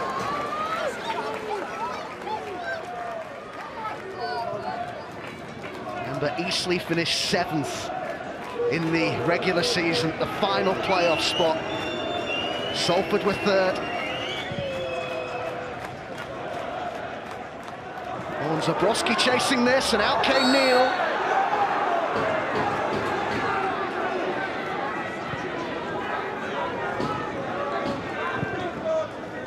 Eastleigh are readying a substitution.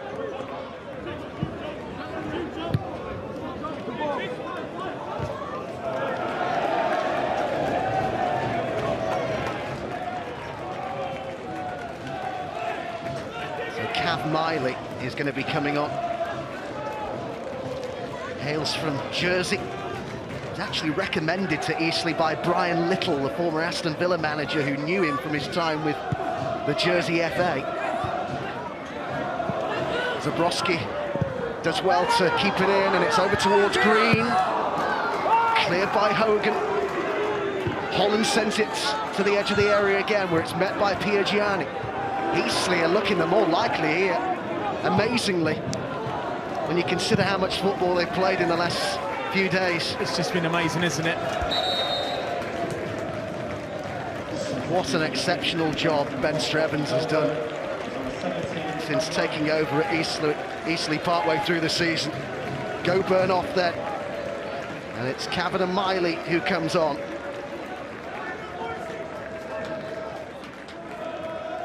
Signed from the Jersey side, St Paul's, the summer before last. Cavan and Miley.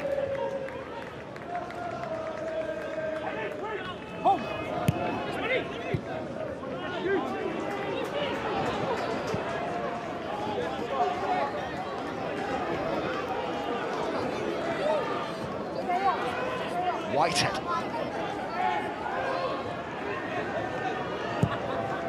Hogan up towards Rooney. Pro enough to put his head on that. Certainly suit Eastleigh, that.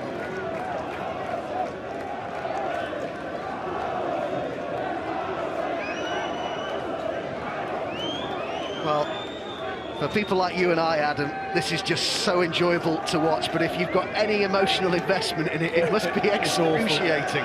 It's awful for the fans. Dave Chandler looks one of the most relaxed people in the stadium. Files manager, they'll meet the winners.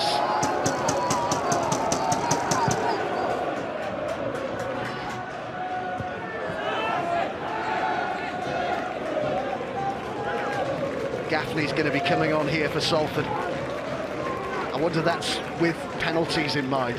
Maybe. Diasaru has just gone down with it. Maybe a bit of cramp or something.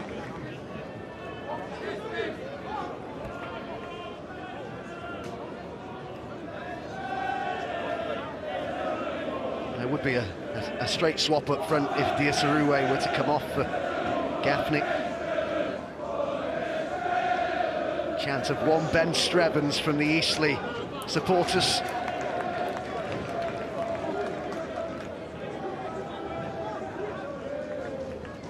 Whilst the Salford fans maybe expected promotion, I doubt many of an Eastleigh persuasion would have done at the start of the season. I would have said at the start of the season, Adam, to be honest, that they would have been there or thereabouts. I just thought Chesterfield would have had a better season, Barnet as well. And it's weird, you know, the money that they've had before, they've tried to push themselves as quickly as possible. They seem a lot more settled now. A lot of players going to be out of contract this summer, so it'll be interesting to see the direction they go into. But they've been magnificent this season, they really have. Well, some people might not even realise, I suppose, look, you think about the riches of the Premier League, but at this level of football, there are literally futures on the line. People, you know, players who don't know where they will be if they lose a football match in terms of contracts for next season. The budget for Eastleigh would be completely different if they were in the league or not. Yeah, I was talking to Simon Weaver on Wednesday, and he said the ironic thing is that, you know, tomorrow we could go back into training, or the next day I could be releasing players. It's that cutthroat, especially at this level as well, Adam.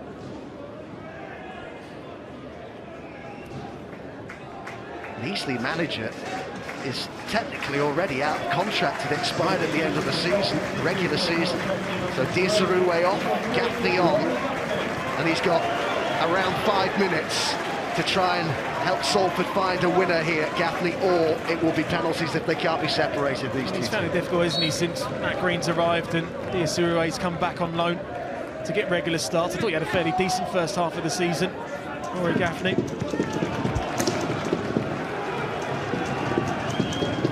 Could Eastleigh yet find a winning goal?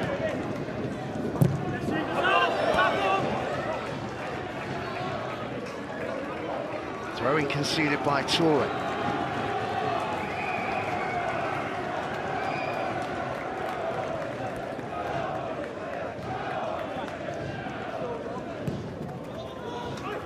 Matthews, who's done well since coming on.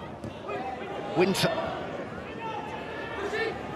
Hare's cross into a great area where it was Maynard who got just the right side. Good header there, great Zabrowski. Matthews! Saved by Neil. It was certainly going in.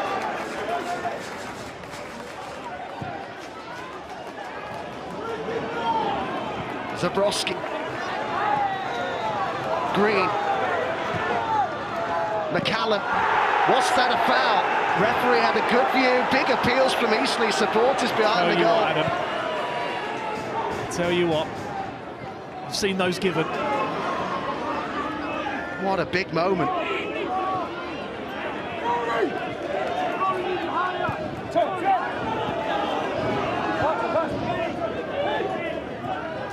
Toure. Piergiani.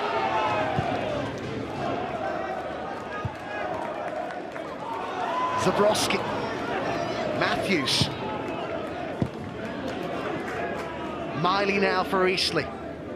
Eastleigh, incredibly here, are finishing the stronger of the two teams, even though they played extra time on Thursday. Well, this is the contentious penalty. I think they're lucky there. Gaffney. Can somebody step forward here for one of these two sides and win it without the aid of penalties?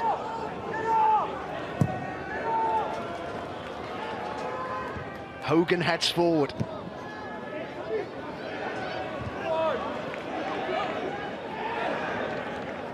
Hollands to Zabrowski. Brought it down well on the chest here. Hare. Just over 2 minutes to go. It's agonising in this playoff semi-final. Zabrowski.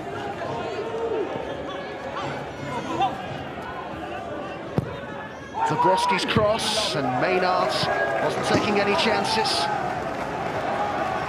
That was I think maybe a call there, but he's done the right thing there, dealt with it.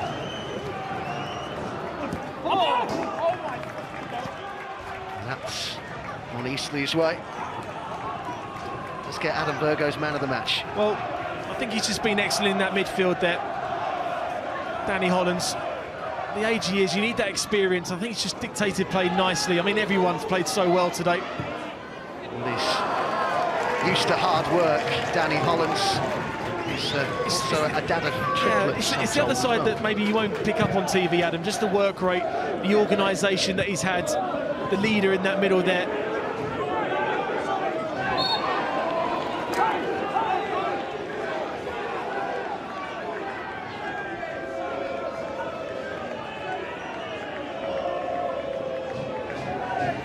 So, last minute of extra time. Graham Alexander's side with a chance to send it long here. Piergiani, who scored the opener, is up from the back. We are expecting 2 minutes of added time. Maynard there, and Rooney! Oh, what a way to get to Wembley that would have been. Yeah, well, it would have been, but fairness to Alex Winter, brave going in there, really brave. Always a difficult chance there, even of a player of Adam Rooney's quality.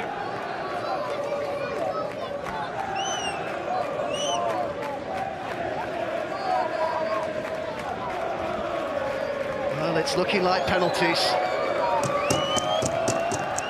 We're gonna have 2 minutes, a minimum of 2 minutes added on. We're into it now.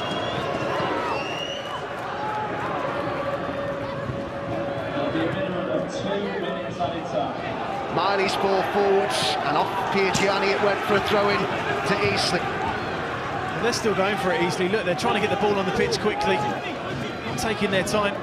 Well, a goal now is surely a winning goal. Winter sends it to the edge of the box. Hollands. Punted forward by Johnson, flipped on by McCallum.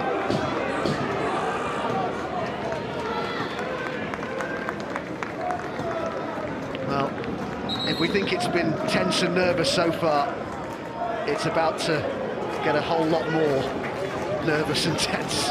Penalties are imminent.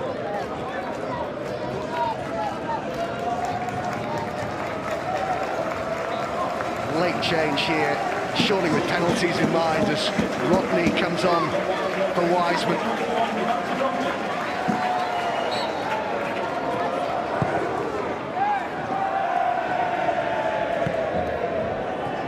Well, Eastleigh are looking to make another change here.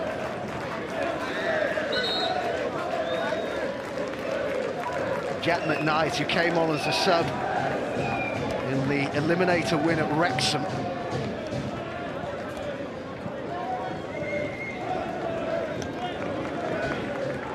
The captain, Danny Hollands, who's handing over the armband here to Redder Johnson. I have to say, I'm a bit surprised at that. Well, just penalties in mind. He may not be one on the top 5 list, so there's a bit of freshness in that midfield as well, maybe.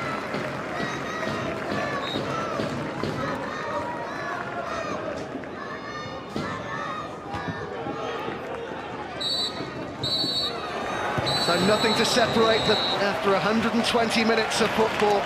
A shake of the hands between the two managers, and this playoff semi-final will go to penalties. It finishes Salford 1, Eastleigh 1.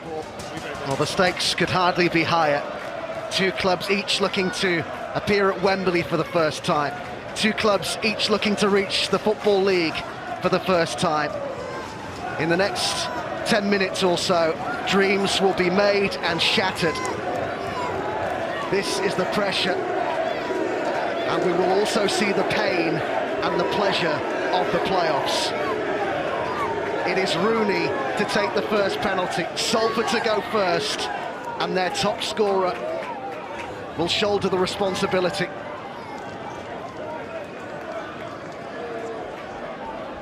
You've been in this position, Adam. I have, to go to a playoff final, and you want your big players to step up first. I'm always a big fan of taking the first penalty, and you want your best players, your main players, to step forward, like Adam Rooney. Placed with precision. Top scorer for Salford this season. It is Rooney. Oh, and he's way off target. He's injured in taking that penalty, and it is a nightmarish start here for Salford in the shootout. Well, when I thought this game had had enough twists and turns, this has just happened. Now, even if Salford get through, he might be out the final. It's an awful penalty, Adam, you have to say that. Well, if that injury clearly is as bad as it looks on first sight, even if Salford get through, you'd have to imagine that Rooney will play no part in the final. But that's for another day. In the here and now, his side have missed their first penalty, and Eastleigh have the opportunity to go in front with their first.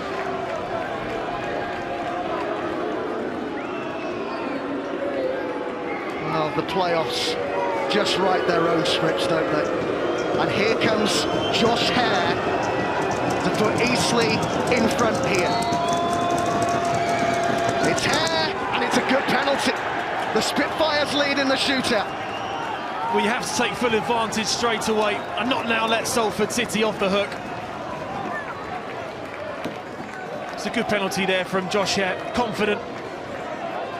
Sent Chris Neal the wrong way, and now the pressure is now back on Salford City.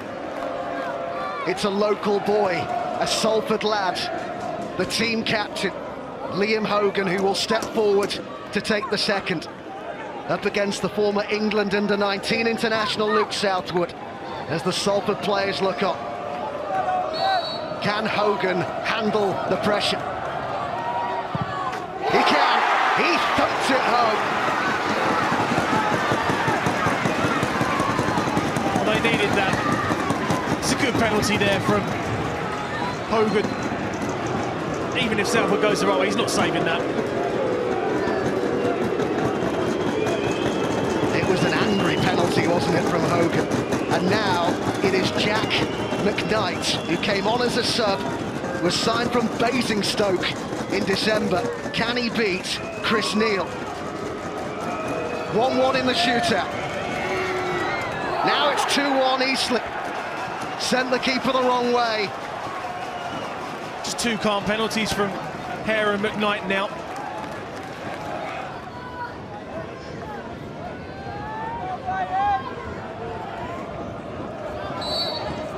This to level it up. Good penalty. Just what Salford needed. Just got enough power to take it underneath Luke Southwood. He went the right way.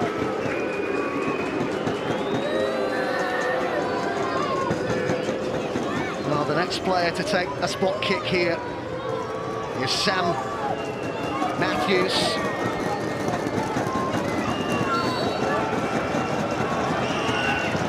Oh, saved! Kept out by Neal. 2-2 in the shootout.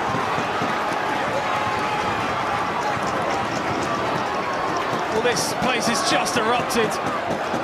It's a comfortable height there for Chris Neal. Really good stop. Nice height for the keeper. But his side's narrow advantage has gone now. It's all square. And of course, the class of '92, so involved in this club, and it's a former Manchester United trainee to go next. Redmond scores! Salford lead now. Eastleigh with the penalty in hand. It's a great penalty from him. I have to say the quality of penalty when they have gone in has been decent. And for some reason, when you thought Eastleigh were in control of this shootout, the pressure is massive now on their top goal scorer. It's McCallum to go next, the man who got the equaliser for Eastleigh, who scored 26 goals in the regular season. A little wink for the goalkeeper, Neal. McCallum for Eastleigh. Goalkeeper gets the right way, but couldn't keep it out. Talk about confidence there. In complete control of that penalty. Took his time, picked his spot. 3-3 in the shootout. The winners go to Wembley. The winners have a chance to reach the Football League for the first time. No wonder the nails are being bitten. Toure to take the next penalty. Salford in front, and there's massive pressure on now this for Eastleigh. That's a confident penalty, and it's a massive penalty. Zabrowski has to score.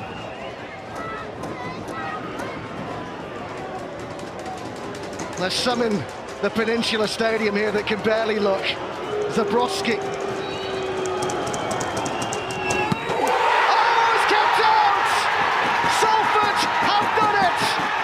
They're going to Wembley for the first time in their history.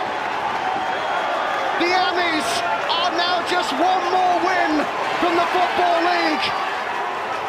What a release of emotion on the pitch, in the stands.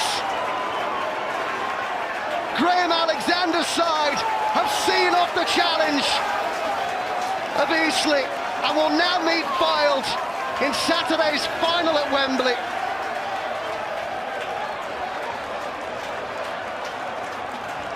What a wave of emotion. Only football can do this to us. Utter dejection for Eastleigh. What an effort it's been from the Spitfires. They have given absolutely everything here, but it wasn't enough, and it's Salford who go to Wembley.